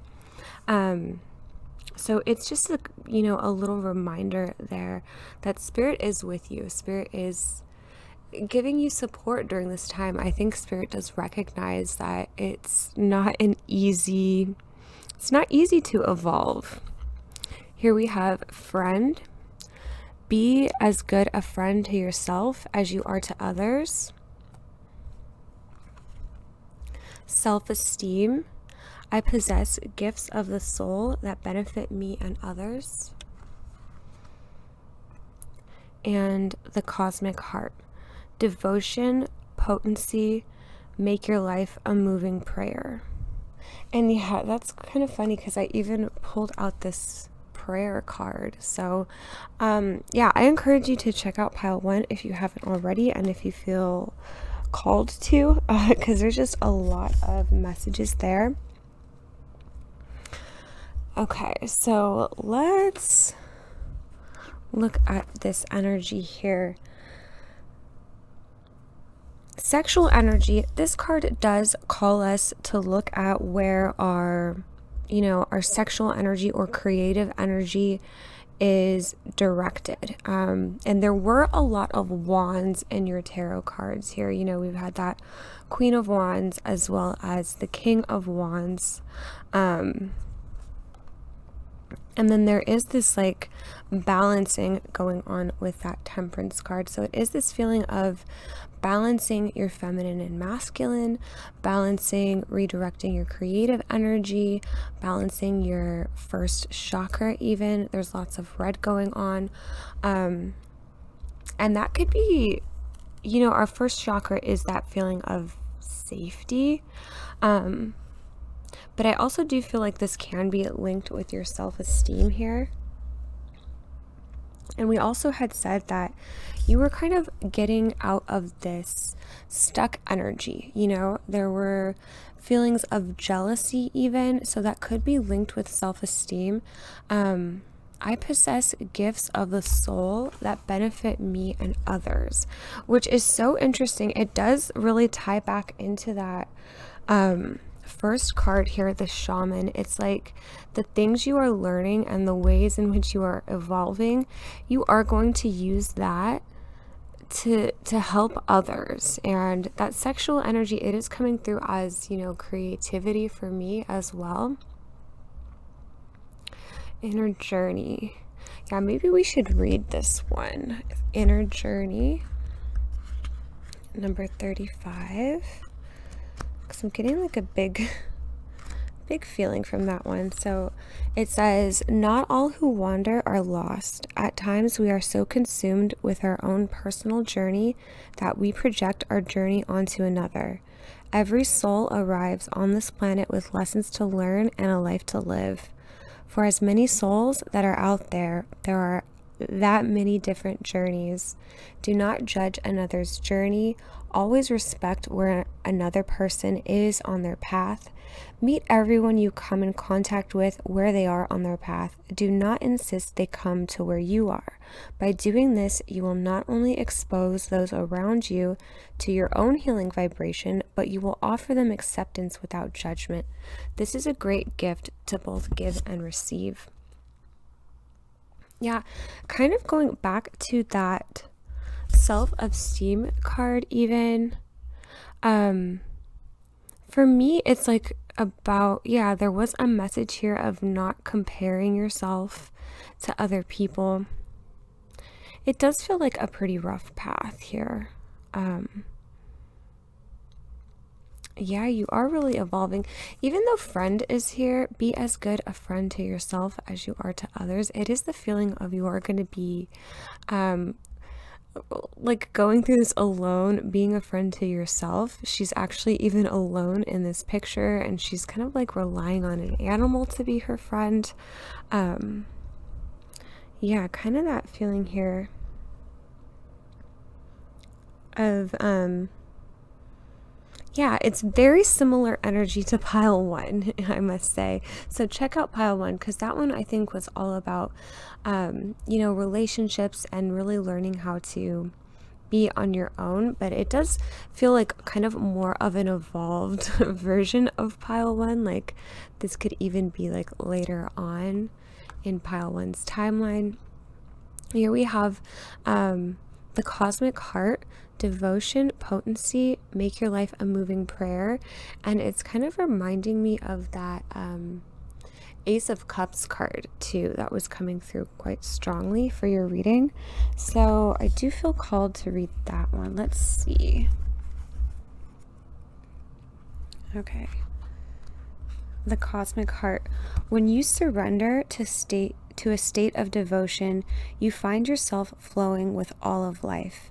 You're being called to refocus your attention deep within, to the intelligence of your own heart, to bow with deep reverence to your inner temple, to live your life in devotion to this place, to make your life one big moving prayer. Perhaps you felt a bit off kilter lately, sensing that the potency of why you're doing things has gotten a little watered down or weak. Perhaps you've forgotten what made you start doing them in the first place. If so, this is your call to take a moment and reconnect with the truth at the very center of your heart, to get back to the essence of what you're about, to devote your life to what you care most about, to turn your gaze deep, deep, deep, deep. There are seasons for harvesting and seasons for sowing. Right now, you're being called to plant your soul's seeds and sing to them with deep devotion, to feed them with the sweet waters of your own soul, to lose yourself in the potency of what it is that most expands your heart, to live your life according to what makes you come alive, rather than what everyone else thinks, to make your life one big moving prayer. Wow. This is so beautiful, and it feels like you are going through this inner journey to come out with that energy. It's a feeling of really connecting with your creativity, connecting with your inner child, connecting with your heart, and there's a feeling of rediscovering your purpose. And yeah, let me know if you picked this, if you are a creative person, or if you feel like you have a purpose or a story to tell, because it feels like that is just kind of waking up for you here, pile two. Yeah, it is kind of this feeling of going at it alone, but it's for like, because you are accessing this like ultimate creativity within you. So it's, you can't let anyone else's energy affect your creativity. You can't worry about what anyone else thinks when you do this. So there is like, letting that go, letting that energy go. And I feel like you're going to be inspiring, pile two. You're going to be an inspiration for other people. I'm drawn to this again. I possess gifts of the soul that benefit me and others. Yeah, so it's like the work you're doing here, the way in which you're transforming, and the work you're going to share with the world, it is going to benefit a lot of people, pile two. So it does feel like you have a very specific story or journey to share. Yeah, I feel like you are going to share something with the world. Some kind of story or creativity. And it doesn't have to be that big or that dramatic for everyone. For some people, it could be it could be like starting a social media page, like starting a TikTok page dedicated to something, dedicated to some craft or something creative. And maybe that, sends a message to people or gives you a platform in some way. That's the kind of energy I'm picking up on. It is transformative in a creative way. Even seeing that snake here, snakes do talk about transformation. You know, snakes do shed their skin. So it's that feeling of this year you are, you know, stepping into like a new version of yourself. It's a really refreshing feeling, pile 2. I really love this for you. So yeah, kind of being drawn to back to these energies over here. Yeah, you may feel a little bit in that negative energy at some point, but just know that you completely have the power to get out of this. And yeah, it's like your manifestations are really working for you right now. So if you choose to feel this, you know, this way and this need to control, like, that's fine. But Spirit is just saying that your lessons are going to take a little bit longer. The longer you choose to stay in, you know, the lower level energies, it's up to you. But I do see just like tremendous growth here with pile 2 as well as pile 1. Pile 2, there's more of a message, I think, of flexing your creativity with this pile. But yeah, those are all the messages I believe I have for you today. Pile 2, I want to thank you for joining me in this reading today. If you chose this pile and it resonated with you, please let me know in the comment section down below. You could check out the giveaway going on in the comment section if you're watching this video the week it came out. If you're watching it at a later date, you might want to check out my newer videos to see the most latest giveaways. Please become a subscriber if you're not already and my videos do resonate with you. And if you'd like to book a personal reading with me, you can do that in my Etsy shop, and that will be in the description box down below. Okay, thank you again for being here at pile 2. I hope you have a wonderful, wonderful year. Hi there, pile number 3. So we have the Pilgrim here, number 20. I just feel the need to say, like, I'm seeing so many synchronicities in the piles, because 20 was a number coming in strong with pile 2. We have a song lyric here. Oh my gosh, XX and XX. Am I stretching these? Like, I feel like there's so many synchronicities in these readings, which I do see as confirmation. You know, that we're on the right path or on the right reading. So let's see. I am yours now, so now I don't ever have to leave. I've been found out, so now I'll never explore. It's a song lyric from Islands by the XX. So yeah, we'll circle back to that and see what meaning we're going to derive from that. But I'm just like kind of drawn to even just the word island. Like, I'm hearing I am an island. The Pilgrim, like, there just seems to be something I'll never explore. Yeah, we'll circle back to this. Okay, so pile 3, how are you changing and transforming this year? Let's go ahead and start with your archetype. I'm going to read this from the Wild Unknown Archetype book. It says, the wanderer, the traveler, the apprentice. For the pilgrim, an outward journey is always an inward journey. This archetypal wanderer seeks wisdom, experience, and meaning in the farthest reaches of the globe and the deepest regions of the spirit. Others will wonder when the pilgrim will settle down and claim a more conventional life. But the pilgrim knows that the heart belongs in motion. Where there is motion, there is freedom, expansion, and growth.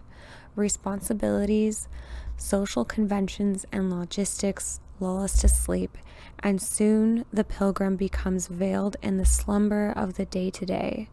Yet when this archetype awakens, it rallies our sense of adventure and leads us out the door toward a new reality. With the Pilgrim at your side, you will never lack courage, nor do you need every amenity. Travel light, travel soon, your spirit needs it. When light learns, grows, adapts, studies, when dark, aloof, non-committal, flaky. On the side here it says, we all have a deep longing to answer the call, to get unstuck. What are the obstacles between you and the door? And even in the stillness of meditation, the Pilgrim feels the movement of the heart toward what it loves. Okay, now I'm being drawn back to this lyric, and this lyric is starting to make more sense now that I read the Pilgrim. I am yours now, so now I don't ever have to leave. I've been found out, so now I'll never explore. Kind of two conflicting energies here. Like the Pilgrim is saying, like, now is the time to go out and explore, in this, explore metaphorical sense, in this spiritual sense is what this Pilgrim is talking about. So almost like moving from one place of feeling stuck or feeling like you don't have to explore, moving into this energy of the seeker, of someone who's trying to dive deeper into this spiritual side. Yeah, I know that sounds very broad and vague, but let's get into your tarot here. So what big changes and transformations will you be going through this year? Oh my goodness. Okay, we are starting with the Tower.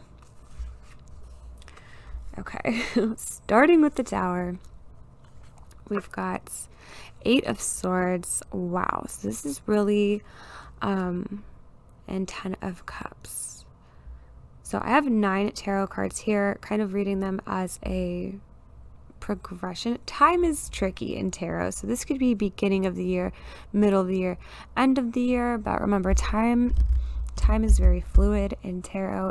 It's going to be different for different people, but I'm seeing straight off the bat, we're starting off with a Tower moment next to the 8 of Swords. It feels like this biggest fear has come true, or a big realization is more what it feels like. It's kind of like a midlife crisis or a quarter life crisis, or like a feeling of maybe I failed, because it's combined with this heavy mental energy.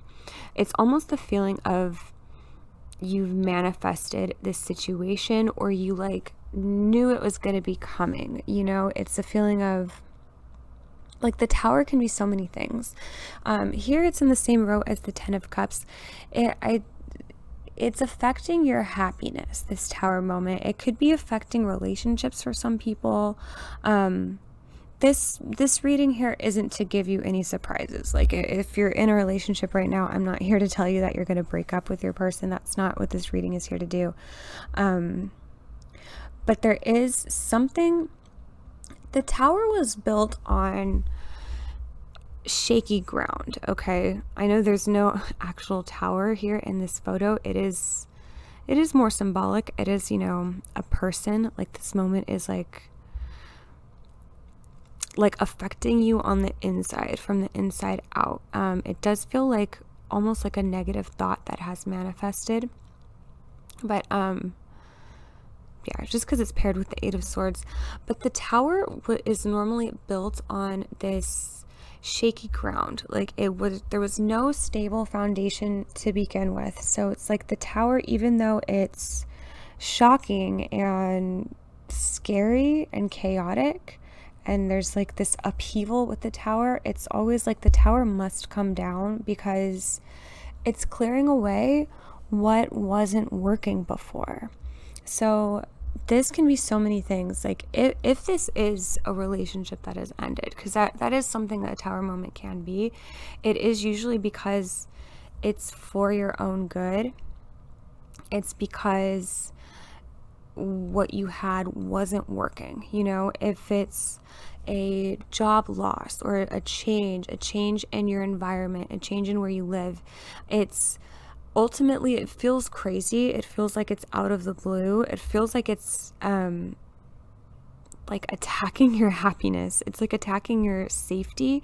But it is ultimately for your own good, because the tower always has to come down so then you can heal and rebuild and realign things is kind of the feeling here with the tower.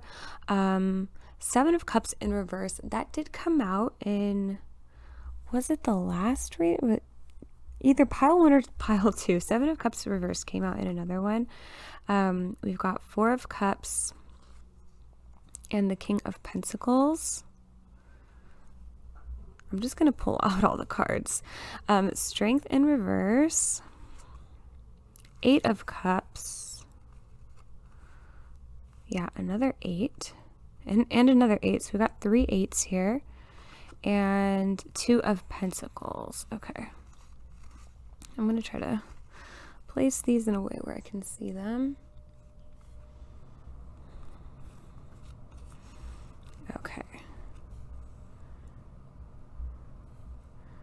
Lots of cups energy here. So, I am yours now, so now I don't ever have to leave. I've been found out, so now I'll never explore.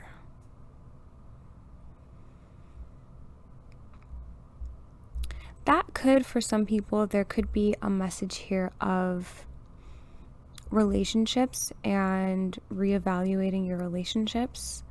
For most people, because all of the cups present, there's such an inward emotional journey going on. I feel like for most people, this tower moment is going to be this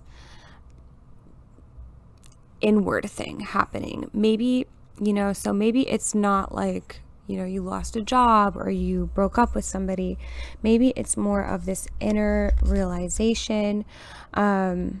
Maybe it's a realization of you're not happy and things need to change in order for you to move closer to your happiness. Seven of Cups in the reverse. As we were saying with the last pile, we kind of saw that as clearing the smoke and getting more into alignment. It feels scarier here though with this pile 3, to be honest.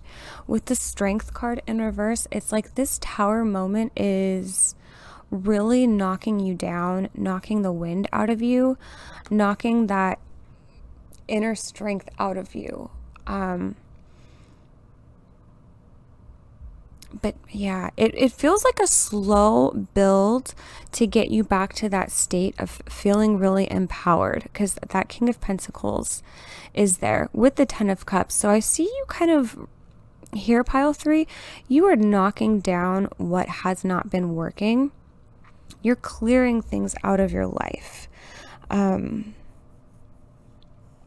This could be with some relationships. There could be boundaries that are set. This could be bringing more self-love, self-worth in, relying on your own inner strength here. It does feel like maybe you're reevaluating things, I think there is a message here, even with the Pentacles, about like work and career and your purpose. Like that's going to be for some people. It feels like there's something here that you're just not happy about, pile 3. So it's like you want to attain this 10 of Cups, and it's like this is the year where you're finally like, okay, I'm going to get my ducks in a row. I'm going to get things in alignment. I'm going to get things in working order. It feels like you don't have this 10 of Cups yet. It feels like you just have this reflection, this idea of this 10 of Cups. This year, pile 3 for you feels like some big revelations and realizations. I feel like that tower moment for you is going to be metaphoric of like, it's almost like kind of like Ace of Swords, where you're getting like this but more intense than that, it's like you're going to have an epiphany or something's going to dawn on you. This really is the feeling of letting go of what's no longer serving you so that you can move towards alignment, realizing the places where you lack. There's a feeling of like self-acceptance and self-forgiveness here. It's like you're building yourself up, building your self-worth up. Four of Cups and the Eight of Cups. Almost like this feeling of you'll be rejecting something or someone for some people and walking away. And it's like the feeling of you're choosing you rather than choosing somebody else. Yeah, it's like the Two of Pentacles, the King of Pentacles. I feel like for some people, this is going to be about a relationship. I keep being drawn back to that analogy, but maybe you were in an unfair relationship where you didn't feel like you had the freedom to go out to find the real you, to find the authentic you, and it feels like you're exploring this different side of yourself. Really feels like you're going on this, like, what did the Pilgrim say here?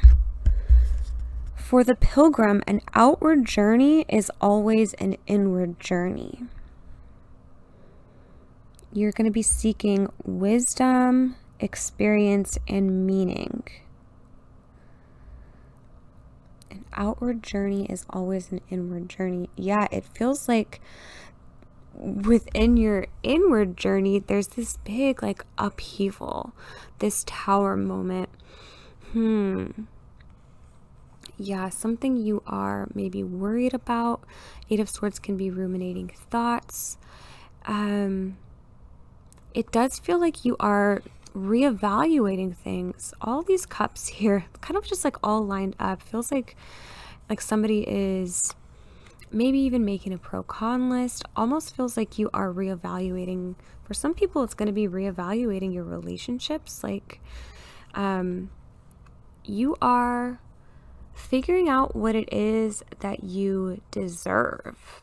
Pile 3. Yeah, you're making choices and having realizations about your own self-worth. And I think that's going to be like upgrading some things and realizing that other things do not fit into your life. So for some people, it is going to be, because I feel like a lot of people, there is going to be a message of work and career. So just take whatever resonates here, Pile 3. I know I'm kind of like saying different messages for different people here, but you are reevaluating what didn't work. So if you're in a career or a job that does not make you happy, it's almost like you're going to be leaving that job. Like that could be the tower moment for you. So the tower moment's going to be very different for different people, but you are like coming into your value. Yeah, realizing what you're worth, Pile 3. It's like a feeling of maybe up until now you weren't treating yourself the way you deserve to be treated, or maybe you're not making enough money right now and you're coming to that realization like, yeah, I deserve to be this King of Pentacles. So some things have to change, some necessary changes have to be made.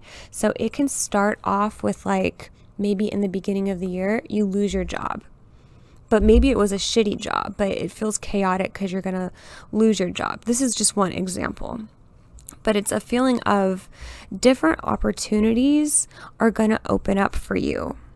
You're going to realize that, hey, that job you had before was never a match for you. It was never an energetic match for you. And it's a feeling of walking away from things that weren't working in order to choose the things that are more of an energetic match for you. It's like you're getting pushed into this alignment, Pile 3. You're getting pushed towards this 10 of Cups.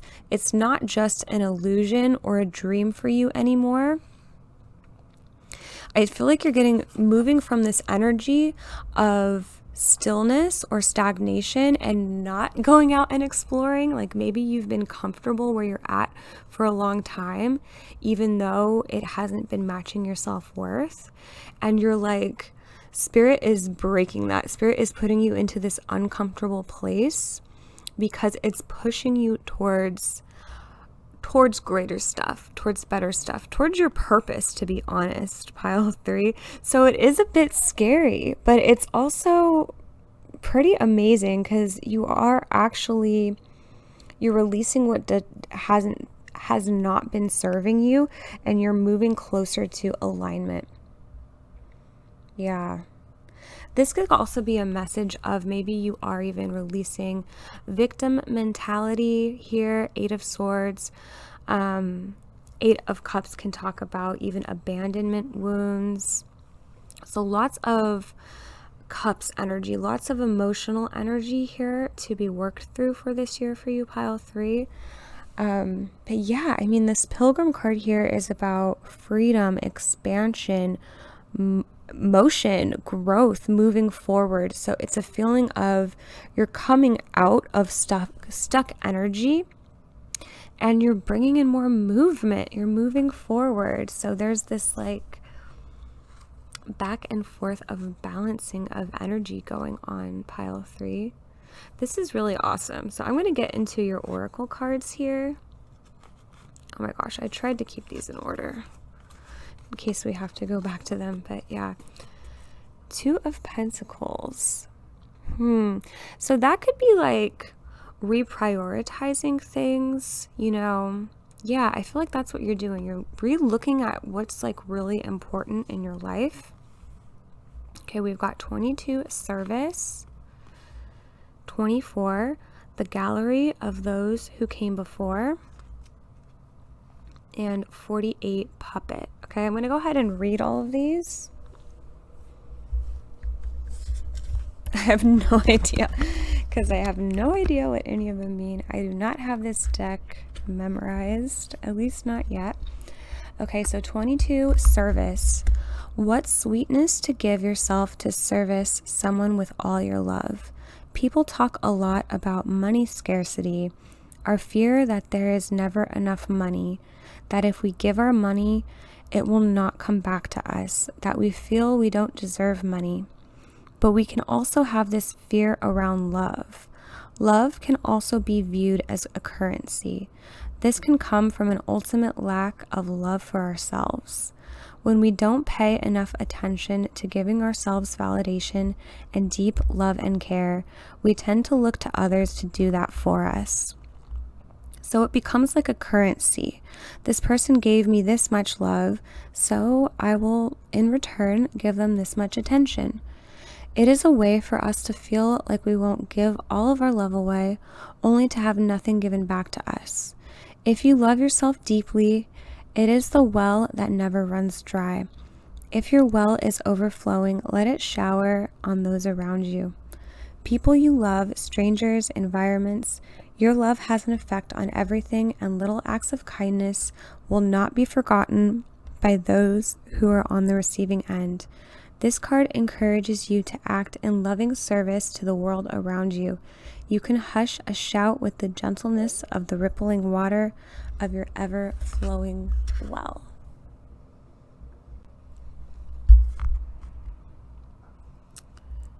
Wow, what an interesting comparison. People talk a lot about money scarcity, our fear that there's never enough money. But we can also have this fear around love. Wow. I'm like, I want to pull these cards out again, because that could really be a clue here as to those first 3 cards. Because it does feel like this tower moment, it's something that's happening internally. And it does feel like something that's happening around your thoughts. Around your feelings of love. So I feel like that card is kind of summing up these first 3 cards. Like, that is a way in which you are coming into alignment, like realizing places where maybe you do have this love scarcity, and realizing the places where you do have fear. Yeah, that's what that tower moment is with that Eight of Swords. It's like fear. It's fears surrounding love, surrounding this feeling of fulfillment. You know, it's like a fear you're not going to have it. It's a fear that you'll be lacking. Yeah, let me go ahead and read this 24 card here. The gallery of those who came before.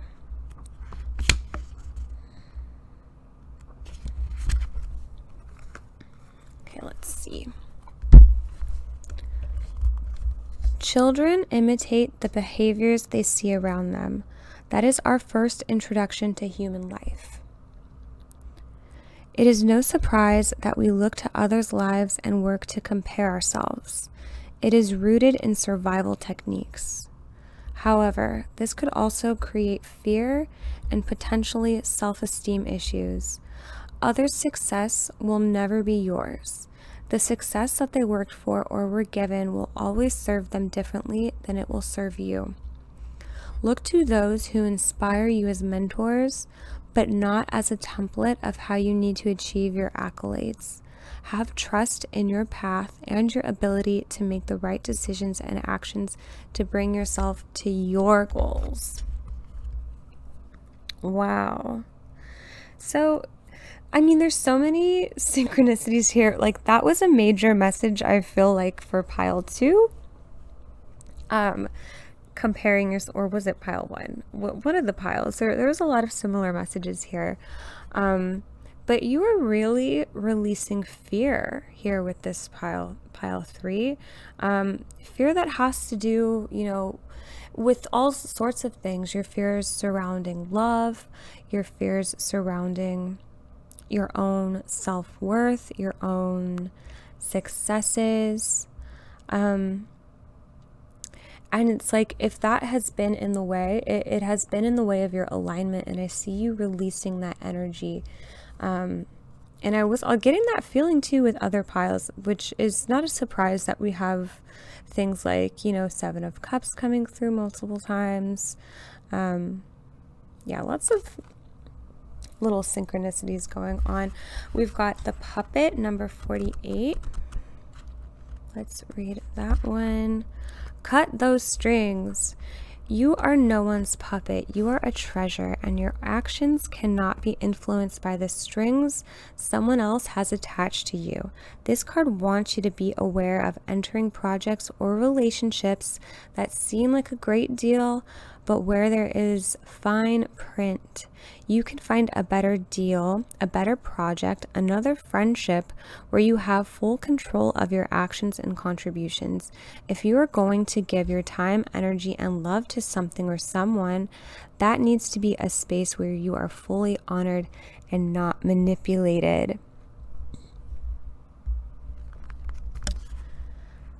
Wow, so you really are evaluating your worth here, pile 3, in your relationships and just in your own, like in general, your own self-value. I see you are detaching yourself from maybe the power other people had over you. Like, there could have been maybe an imbalance in some of your relationships. Maybe it's kind of like a feeling of you're the one always giving, like you're the one brushing this person's hair, you're the one always being there for other people, you're the one making sacrifices, and it's like now you, or that's what you had been in before, and now you are realizing your true value. Pile 3, you're realizing you don't have to do those things for other people. You are no one's puppet. You are a treasure, and your actions cannot be influenced by the strings someone else has attached to you. Yeah, for some people, this is a breakaway, a cutting of cords, or a releasing your connection or attachment to someone. For others, I think it is just this big realization of maybe your own worth here. We've got number 20, healing energy. 27, stripping illusions.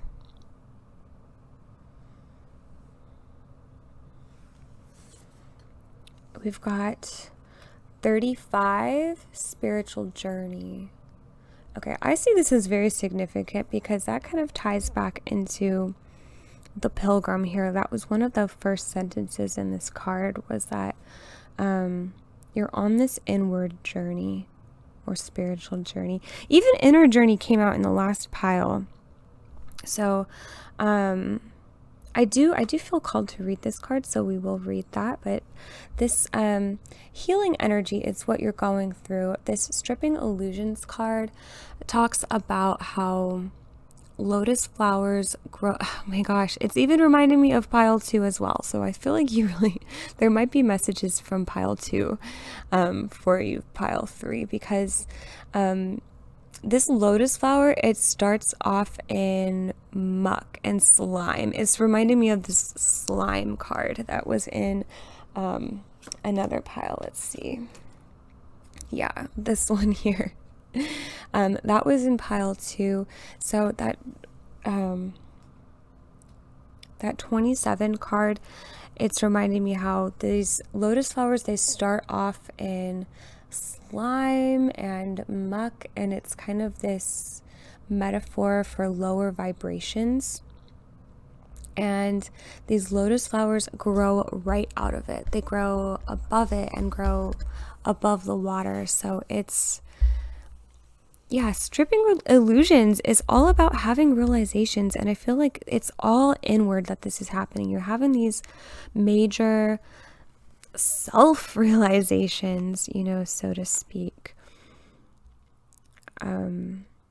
And it is all for your healing energy. I think is a positive message that you are going in the right direction, that even if some of this energy can feel really scary, especially with the tower there, and you were also getting the 8 of Swords, but it is ultimately pushing you towards alignment, pushing you towards your healing. I'm feeling like you're moving towards your life purpose here, pile 3, as I was feeling with the other piles. So yeah. Puppet. This, for some people, I'm seeing this as cord cutting too. She is grabbing her heart here. I'm even noticing these hands here. Yeah, let me go ahead and read this one, spiritual journey, but there could be a special message in there about relationships or releasing yourself from somebody, especially if you had some kind of energetic cord or attachment to someone. Again, this is not a reading to tell you about any surprises that are happening. I'm not here to tell you you're going to break up with somebody, but rather just this longer journey, this longer form transformation you'll be going through throughout the year. Okay, now let me go ahead and read spiritual journey number 35. And I'm just laughing because the first sentence is, a spiritual journey is a lifelong process.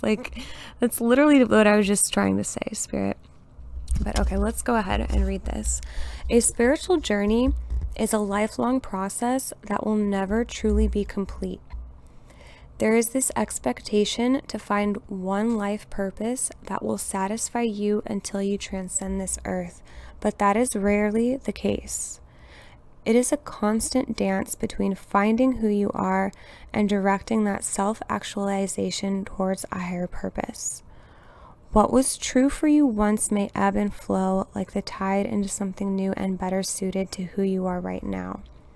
If you have been waiting for a sign to embark on a new adventure, this card is it. You are supported as you embrace new ways of expressing yourself here on Earth. You might discover a way to breathe new life into something old, or you may find that you are meant for a new path. Additionally, this card is a positive sign if you are seeking a new career, new love, or considering a new beginning of any kind. And I have to just bring up the next oracle card here is change course. So that's interesting. That does come out right after spiritual journey. So that could be a message for some of you here that, you know, part of this stripping illusions, this tower moment, these realizations that you'll be having, you know, this alignment that you're moving towards, a lot of it could have to do with changing things, bringing in new, you know. I'm hearing to like accept, like for some of you, it's just like accepting new things to come in. For some people, like you could have already been broken up with somebody for a while, but it's been hard to release them or move on. So that could be a message for some people that it's safe to heal and it's safe to change course. It's safe to start something new here. It says here, a closed door is an invitation from life to move in an even better direction. It's time to change course. Okay, going into your other oracle cards here, we have guilt. I release any beliefs that no longer assist in my soul's growth. Yeah, I feel like that's a major theme for this reading. You are going to be letting go of what no longer has served you.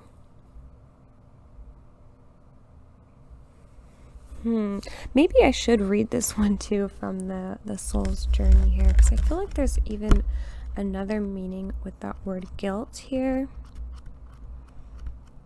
Let's see. The energy of fear has many guises to complicate your path to loving yourself. Guilt is the most devious because it is a wolf in sheep's clothing. It is a self-imposed emotion that pretends to be instructive and enlightening. Guilt can help us grow when we realize that our actions have been hurtful to others and that we need to make amends. After we do so, though, it's time to learn from the behavior and move on. The problem arises when we hold on to a guilty feeling that serves no purpose other than promoting self-destructiveness and low self-esteem. No one is perfect. Everyone makes mistakes. Guilt is not always rational, but if you examine it subjectively, act on it, and release it, it becomes a temporary emotion. Long-held guilty feelings are never good and will create a roadblock to self-love and happiness.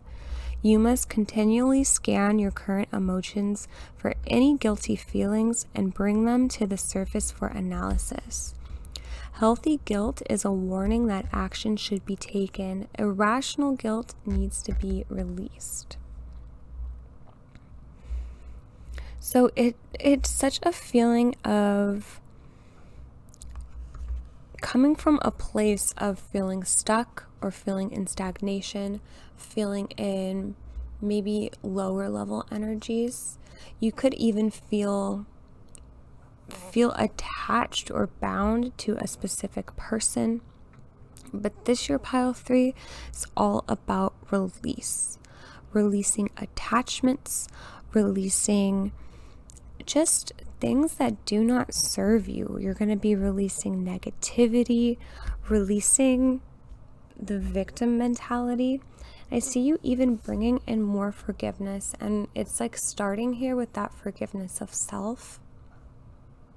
This is a long journey, and this is something that you've been working on for a long time here, pile 3.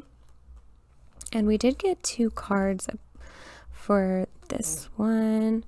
Yeah, I believe we only got 1 card for the rest of the piles, but they wanted to come through, so I'll take them. We've got You Got the Love, Hadarian Energy, Codependency, Boundaries, Activated Earth, Power Places, Ley Lines, Trust Where You're Led. So yeah, for a lot of people, this is going to heavily have to do with your relationships and codependency, boundaries. Maybe like a lot of people, or if you are in a relationship with somebody, this could even just talk about friendships or family or other types of relationships. It's like the feeling of maybe they had a heavy influence over you, And now, in order for you to go into your own alignment, you have to, you know, go off on your own, or, you know, that doesn't have to mean like splitting up with them, but it's like you are going on this inner journey of your own alignment. So that could be releasing, you know, releasing anything that doesn't serve you anymore. So especially if there's codependency or just anything that's unhealthy within your relationships, I see you releasing that here. Pile 3. Power places, ley lines, trust where you're led. I feel like you need to have just this trust that spirit is leading you down the right direction. So especially when things do feel scary this year, I think you do need to trust that you are coming into this balance and coming into this realignment here. Yeah, it is like you're gonna go off and explore. Even though this song lyric here, it's like, I'll never explore. It's like you're moving out of that energy. You are gonna go off and explore this deeper spiritual side of yourself, explore what really you need to make you happy. So yeah, different messages for different people. For some people, it's more focused on relationships. For others, there's a focus on career. For others, it's both. But ultimately here, you are moving into this alignment. And it's been something that's been happening for a long time already. But you are feeling this progress, this movement forward. Yeah, so coming out of lower level energies, moving more into alignment, that's what I'm feeling here for you, pile number 3. Yeah, I feel like there are a lot of, you know, different, you know, synchronicities across the readings. So you could even be watching all the readings today. There could be messages in the other readings for you.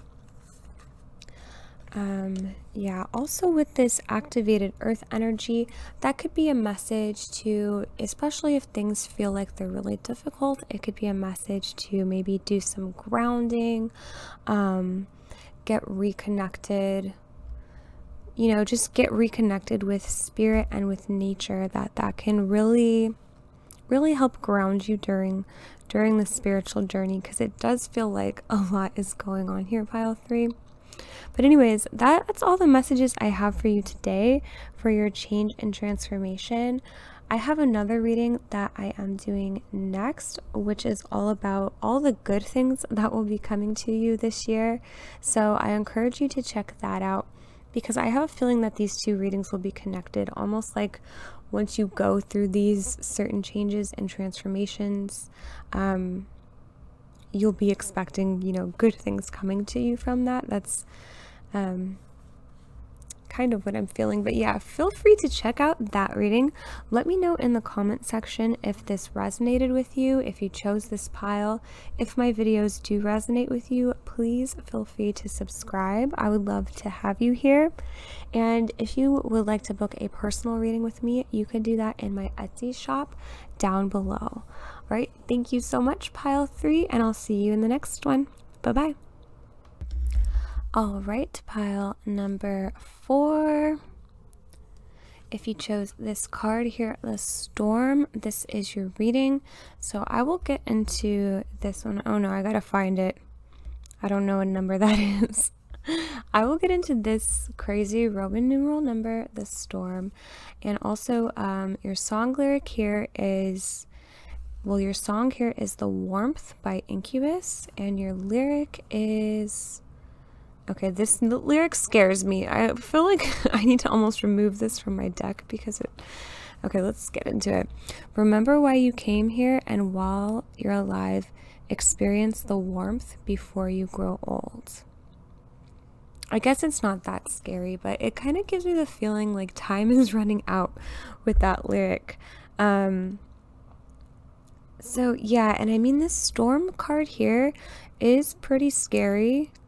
There is this big like lightning strike there. We did get the tower in the last pile, pile 3. So yeah, honestly, I'm feeling so many synchronicities across all the piles that you could definitely choose more than one pile today. But yeah, back to this lyric. Remember why you came here, and while you're alive, experience the warmth before you grow old. So there's this, I'm taking that lyric like in a very spiritual way. There's this like remembrance here, remembrance of your soul purpose, why you came here. Yeah, let's go ahead and read this, but it does feel like really big energy. Oh my gosh, am I gonna have to pause the video just to find this number here? XL. Okay, that's 40. XL is 47. I think I'm getting it. Okay, yeah. That number is 47, which breaks down to an 11, which breaks down to a 2. And of course, 11 is a master number. Okay, so for the storm, it says the chaos, the whirlwind, the disorder. Possessing an energy much like the tarot's tower card, the storm sorry, can I read today? Let me start over. Possessing an energy much like the tarot's tower card, the storm undoes all that is. Everything that was solid, known, and relied upon is stripped away by the winds of fate. The ground becomes the sky becomes the center, and the center disappears. The storm is a great equalizer. No matter how far we've come on the path, no matter our age, wealth, or wisdom, we can't hide from its savage winds. Their disturbing howls stir anxiety and make it impossible to see and think straight. You must wait it out. If you try to fight the storm, you will lose. A better option is to seek temporary shelter and a reliable friend. When all else fails, go within. There for a moment you settle into the eye of the storm. When light, meaningful obliteration and annihilation. When dark, meaningless disorder and dysfunction. The storm lays bare the truth that there are forces larger than you. This understanding is a relief, but also a predicament of power that requires your surrender. Oh, I'm being drawn to that word, surrender. The storm's intention is to rebalance your equilibrium. It is a result of precarious conditions, not the cause of them. So yeah, major tower energy. So whatever wasn't working before is getting knocked down so that it can be rebalanced and rebuilt. Because usually right after the tower comes temperance, which is balance and healing and harmony.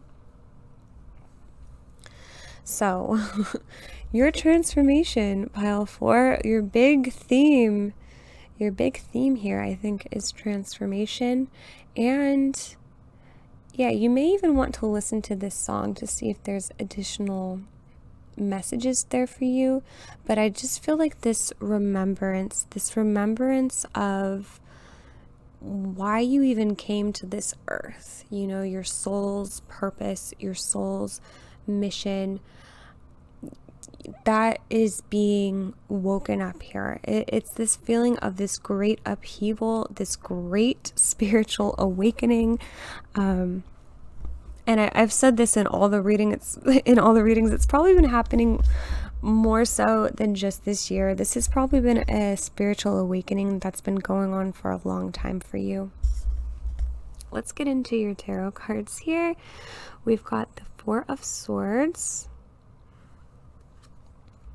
8 of Swords. We got that in the last one as well. The 8 of Swords did come out with the Tower. And we've got the Wheel of Fortune. So with that Four of Swords, I'm hearing the word surrender again. Like, I was so drawn here to the storm. Here on the side, okay, it says, the storm lays bare the truth that there are forces larger than you. This understanding is a relief, but also a predicament of power that requires your surrender. I'm sorry, you probably can't read that at all, but that's the feeling I'm getting here, pile 4. It's like, I feel like you are releasing this, because the Eight of Swords can be victim mentality. That could be a couple different things. Fears manifesting into reality. It's this feeling of, it gets to a point where it's overwhelming and that you just need to surrender. Like, this Four of Swords is like, you need to relax, you need a break, you need to surrender.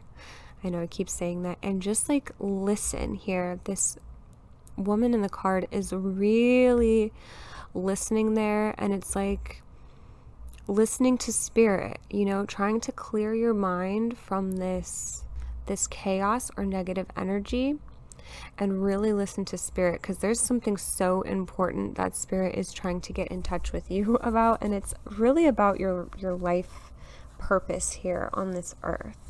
That's like the feeling I'm getting here, pile 4. There's major messages here about your true life purpose. So I think that's going to be different for everyone. This is not a life purpose reading, but the ways in which you are changing and transforming this year, pile 4, are leading you towards your life purpose.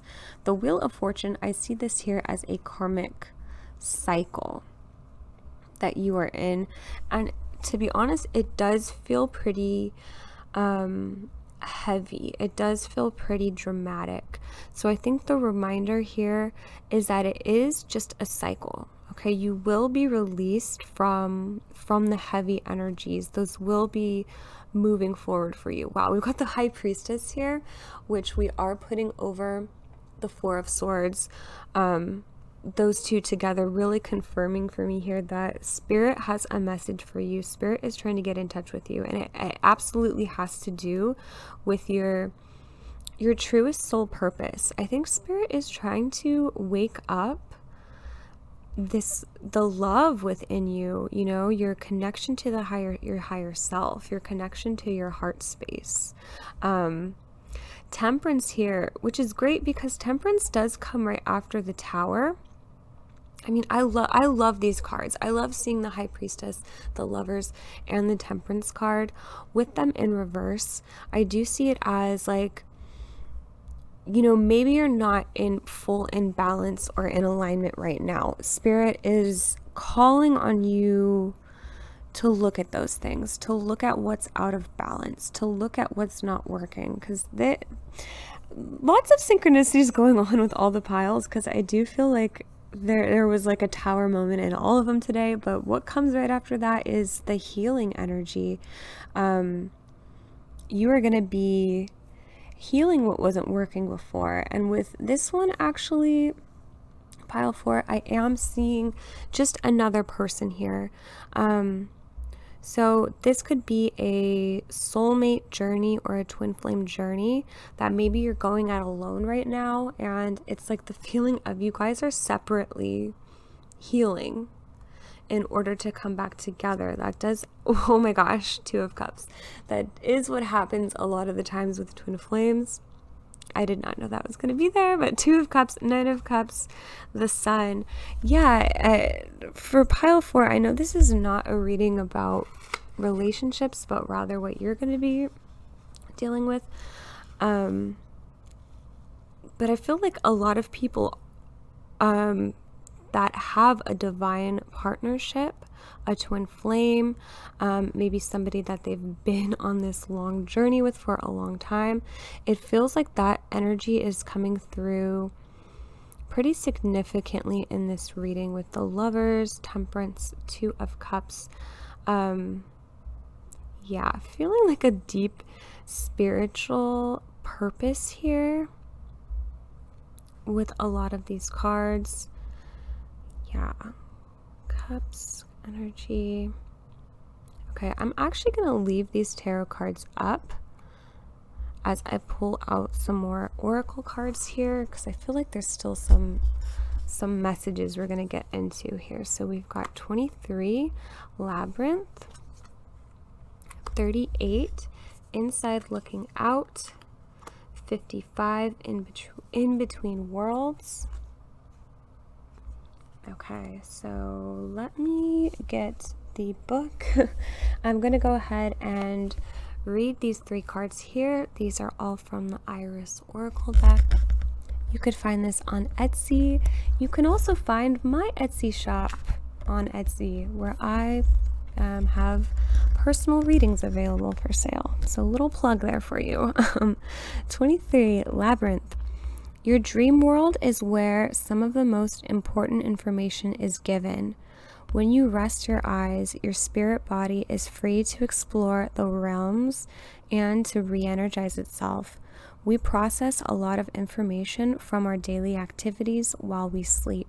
This card is telling you that there are answers for you in the winding labyrinths of your dreams. Before you sleep, ask your dreams to provide you with information and allow yourself to be open to listen. Wow, because this is giving me such the feelings of that Four of Swords and the High Priestess, because these are cards that are connected with Spirit. Spirit has a message for you, pile 4, a strong message. And because this is a general reading, it's going to be so different for different people. But I think what Spirit really wants you to do is connect with that message, even with In Between Worlds. I'm also seeing this as a connection. I'm excited to read this card because I really don't know what the meaning is here, but I'm seeing it as a connection between, you know, the 3D world and the spirit world. That's what Spirit wants you to connect with here, pile 4. Yeah, strong spiritual meaning. You could be a twin flame here with this pile, with this Lover's card in particular, because I do see that double flame. Yeah, sometimes when you are a twin flame, that just means that you're going to, you know, progress spiritually in this lifetime. Usually a twin flame does trigger an awakening spiritually, and, you know, it propels you into this state of balancing your feminine and masculine energy. It's not always about being with that person, but rather that internal journey that it's sparking. Yeah, because I'm feeling like this, even though there's like that Lovers, the Two of Cups, like this focus is still on you here, on your own self-purpose. Let's read this 38, Inside Looking Out. It might feel like you are missing out on all the action happening around you. Think of this as a period of in utero. You are safe within the womb that surrounds you, absorbing nutrients. This might be a formative time for the greatness to come.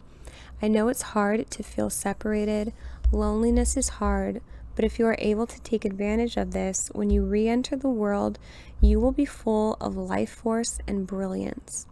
When you have the urge to mope, try to redirect your attention to something productive, even if it's just thinking a positive thought, or look at the world around you as an observer. You may be in this place because you need to look at life from an objective view. Okay, yeah, it is the feeling that you are going to be healing on your own. And if it's, you know, a relationship is something that you do desire, or this divine partnership is something you've been looking towards or wishing towards, I still feel some healing that's done on your own for you and your partner. Your divine masculine or divine feminine, your other half there. It is like you're moving towards this happiness here with the sun. Like these cards are so positive down here. 2 of Cups, 9 of Cups, and the Sun. it is like Spirit really wants to connect with you and lead you towards this way. Okay, let's see with In Between Worlds here, number 55.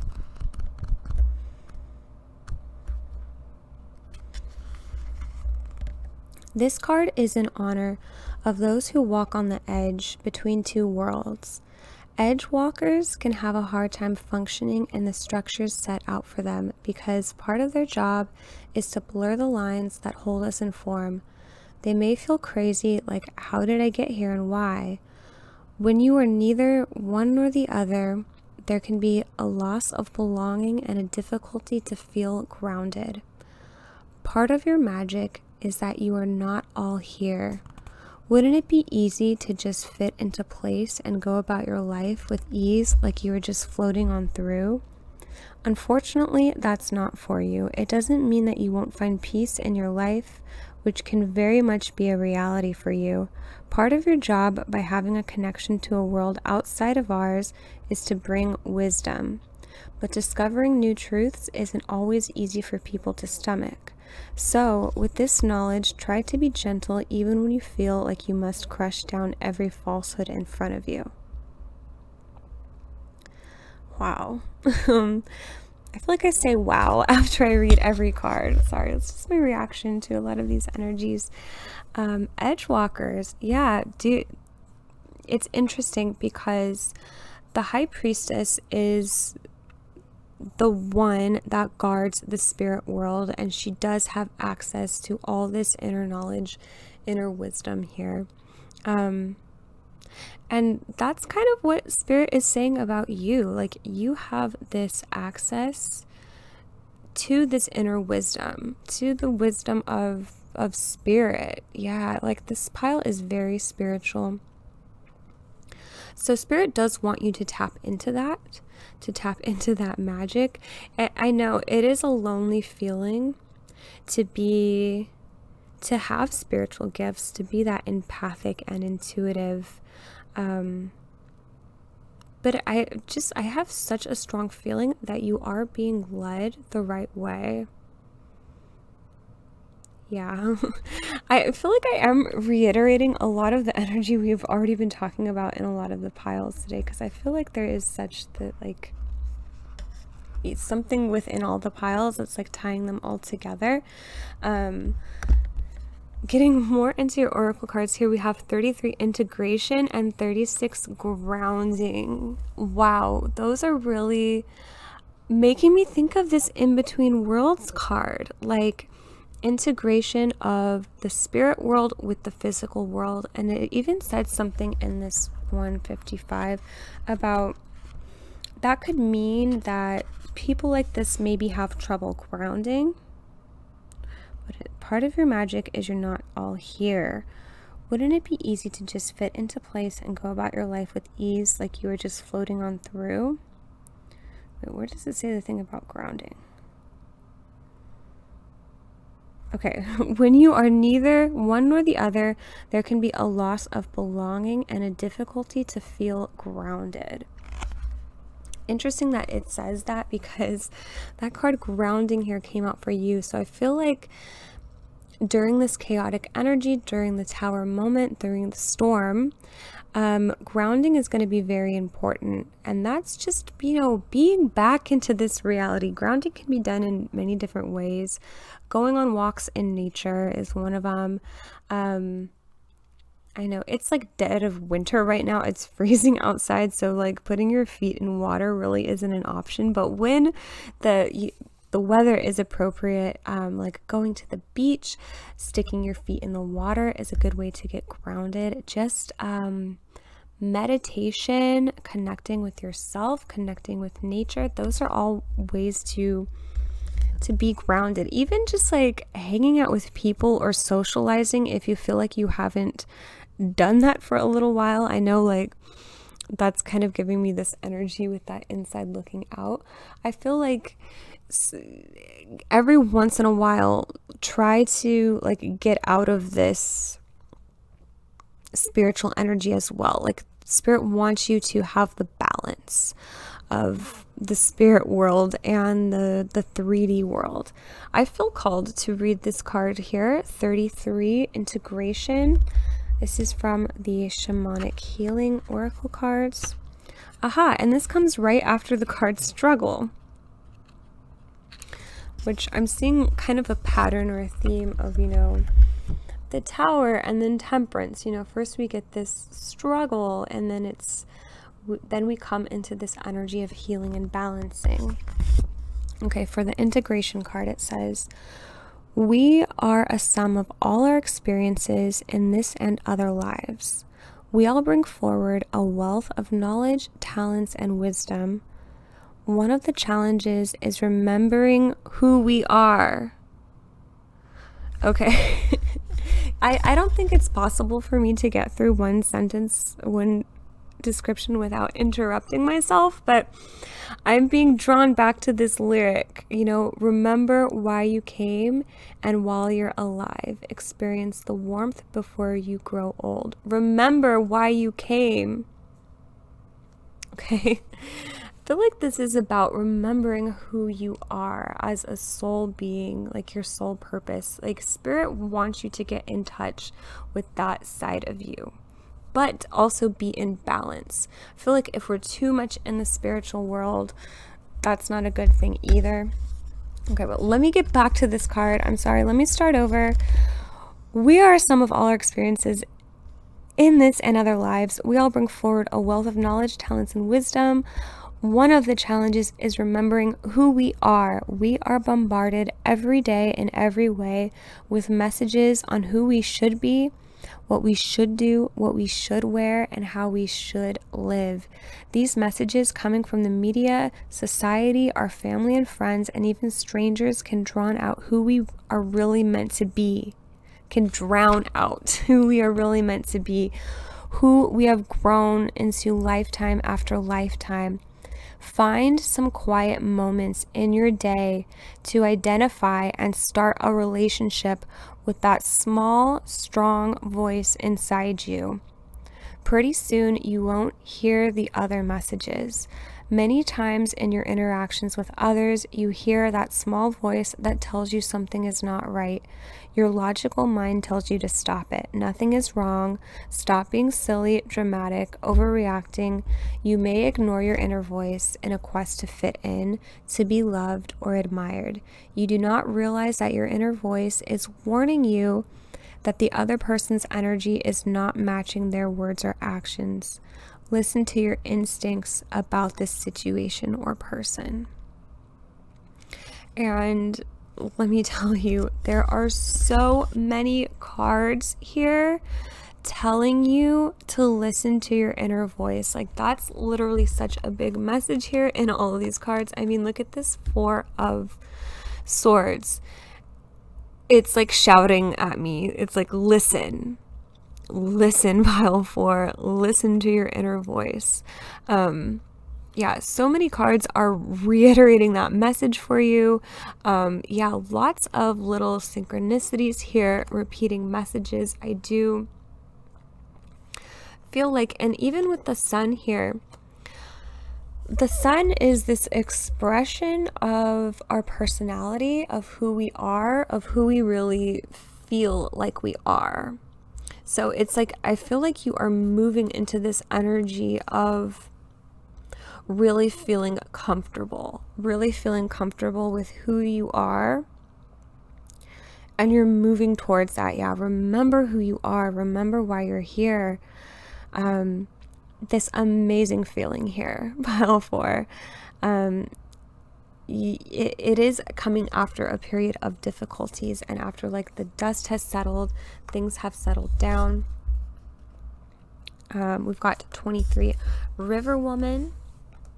I know the cards are getting a little messy now because I didn't clear those tarot cards. We're just rolling with it. Authenticity. Yes.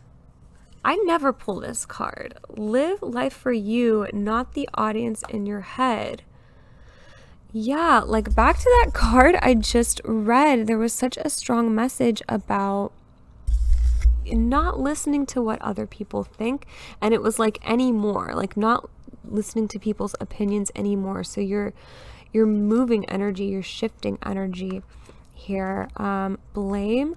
I accept responsibility for my well-being. And we've got double mission. Lightworker, Starseed, serve the world by being you. I'm getting the chills with this one. Serve the world by being you. And authenticity. Remember who you are. Remember why you came, and while you're alive, experience the warmth. Yeah, I'm not going to say that a billion times, or maybe I am, but I want to read these two cards here, River Woman and Double Mission. This is so just coming into your purpose, pile 4. I accept responsibility for my well-being. Yeah, there's a feeling of you like really going on your own, going into your purpose, maybe even releasing blame here. I know I don't want to read every single card. Maybe I could just glance at this one and see if there's any additional messages. It is so easy to give away the power to transform your life. Certainly there have been people along your path who have shaped you into who you are today, but you are solely responsible for your own happiness. Okay. It's a feeling here of letting go of what other people think, so you can follow your true authentic purpose, your true authentic self. And with the Tower, that could be relationships breaking away that no longer serve you. It could be whatever is no longer serving you is breaking away. So that could just be, that connection to other people, that attachment to what other people think. It doesn't have to necessarily be that you're releasing other people, but maybe just the attachment you have to their opinions about you. That could be a message there. Okay, let me go ahead and read River Woman from the Earthcraft Oracle, number 23. A river woman is in touch with the shifting currents of her soul. She embraces life as it comes, the gentle flow, the dammed up blockages, and the perilous rapids. How can she stay calm among such change? She knows every situation, no matter how challenging it may be, is in favor of her highest good. Every fear is an opportunity for her to rise. Every obstacle is a chance for her to grow. And every blessing is a cause for celebration. She can flow through life like the wisdom of the earth's ancient rivers, dancing and sparkling, secure in the knowledge she will find calm waters again. When River Woman runs in your reading, she reminds you to trust in the journey mapped out for you by the universe. You may feel trapped in rushing rapids, hitting rocks at every turn, or maybe you are at a fork trying to decide which way to go next before you are swept one way or the other. Trust that the universe knows your intentions. You are on the course to reach your desires. You are exactly where you need to be. While your sight is limited to the stretch of water immediately before you, the universe sees the entire river from the mouth to the tributaries and forks all the way to the sea. Now is the time to have faith and gather strength for the journey ahead. Fill in this time with journaling, gentle exercise, meditation, or creating for the sake of creation. I also feel like those are examples of grounding. As I was trying to say, like, grounding can be more than just going outside. It's, a connection to the reality, to this world. And it is feeling like what you are moving towards, pile 4. What did it say? It's like you're moving towards happiness. What did it say? Universe. You're exactly where you need to be. Wait, I missed it. It's like you're moving towards your purpose. You know, it does talk about how this can be perilous rapids, like the feeling of the tower, the feeling of being in a storm. But if you surrender as you go down these rapids, like if you actually go river rafting and you fall out of your river raft, they tell you, the instructors say, don't kick or splash around or struggle. Actually just cross your arms and be relaxed and let the stream take you. And that's like the message I'm getting here. Just trust the universe, trust that you're headed here in the right direction, because you're headed to like, this is, you know, your wishes, your dreams, dreams, goals. That's everything you're heading to. You're heading towards your true purpose, your true authentic self, and your life mission. And I'm actually going to end your reading by reading this card here, Double Mission. I know, lots of oracle cards today, but I feel like it was necessary for this reading. Let's see, Double Mission. Light worker, starseed, serve the world by being you. Lightworker starseeds are mission and purpose oriented. Many have the feeling that time's running out and there's something they came here to do, create, or contribute. You guys, that's the feeling that this lyric was giving me. I know, I keep interrupting myself. Okay, let me try to read this. Let me try to get through this. Many have the feeling that time's running out and there's something they came here to do, create, or contribute. They're here to grow as souls individual mission, and also to contribute to the planet in some action-orientated way, collective mission. Their collective mission is often answered through a career calling or by devoting their life to something bigger. Until they remember their collective mission, it can feel as if something's missing or that they're forgetting something important. It's common for lightworker starseeds to feel that they're different, and they may carry soul memories of being visible or sharing their voice. As such, they may protect themselves by dimming their light in order to fit in, or by spending time in some sort of closet, such as a spiritual closet. If you pull this card, you're being called to remember your collective mission and step into it even more fully. You're being reminded that your role as a light worker is to light up the world with your presence. This doesn't have to be a great big thing or a decision you need to make. You also don't need to have a great big plan. If you resonate with being a light worker, all you need to do is work out what lights you up, your passions and joys, and keep doing that. When you trust and follow the simple path of things that light you up, and then lose yourself in the doing, you'll light up the world without even trying. And yeah, pile 4, there is that feeling of, you know, back to that like river analogy, like spirit really wants you to just surrender. You know, if there's this worry, it's like, oh my God, like my purpose, I have to come into my purpose. Oh no, like, don't worry so much about it. Like it's gonna come naturally. It's gonna come so naturally to you. Back to like, what did they say here in this 33 integration card? Okay, I'm gonna just read the first part. We are all some of our experiences in this and other lives. We all bring forward a wealth of knowledge, talents, and wisdom. One of the challenges is remembering who we are. We are bombarded every day in every way with messages on who we should be, what we should do, how we should wear, how we should live. Wait, did I want to read this whole thing?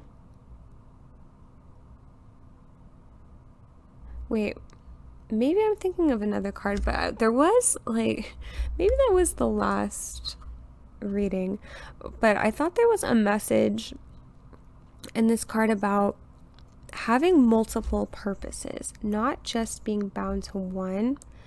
And kind of like taking your life purpose, so to speak, like off that pedestal. You know, really your life purpose is just being you and figuring things out and sharing your story. Like, it doesn't have to be saving the world, you know.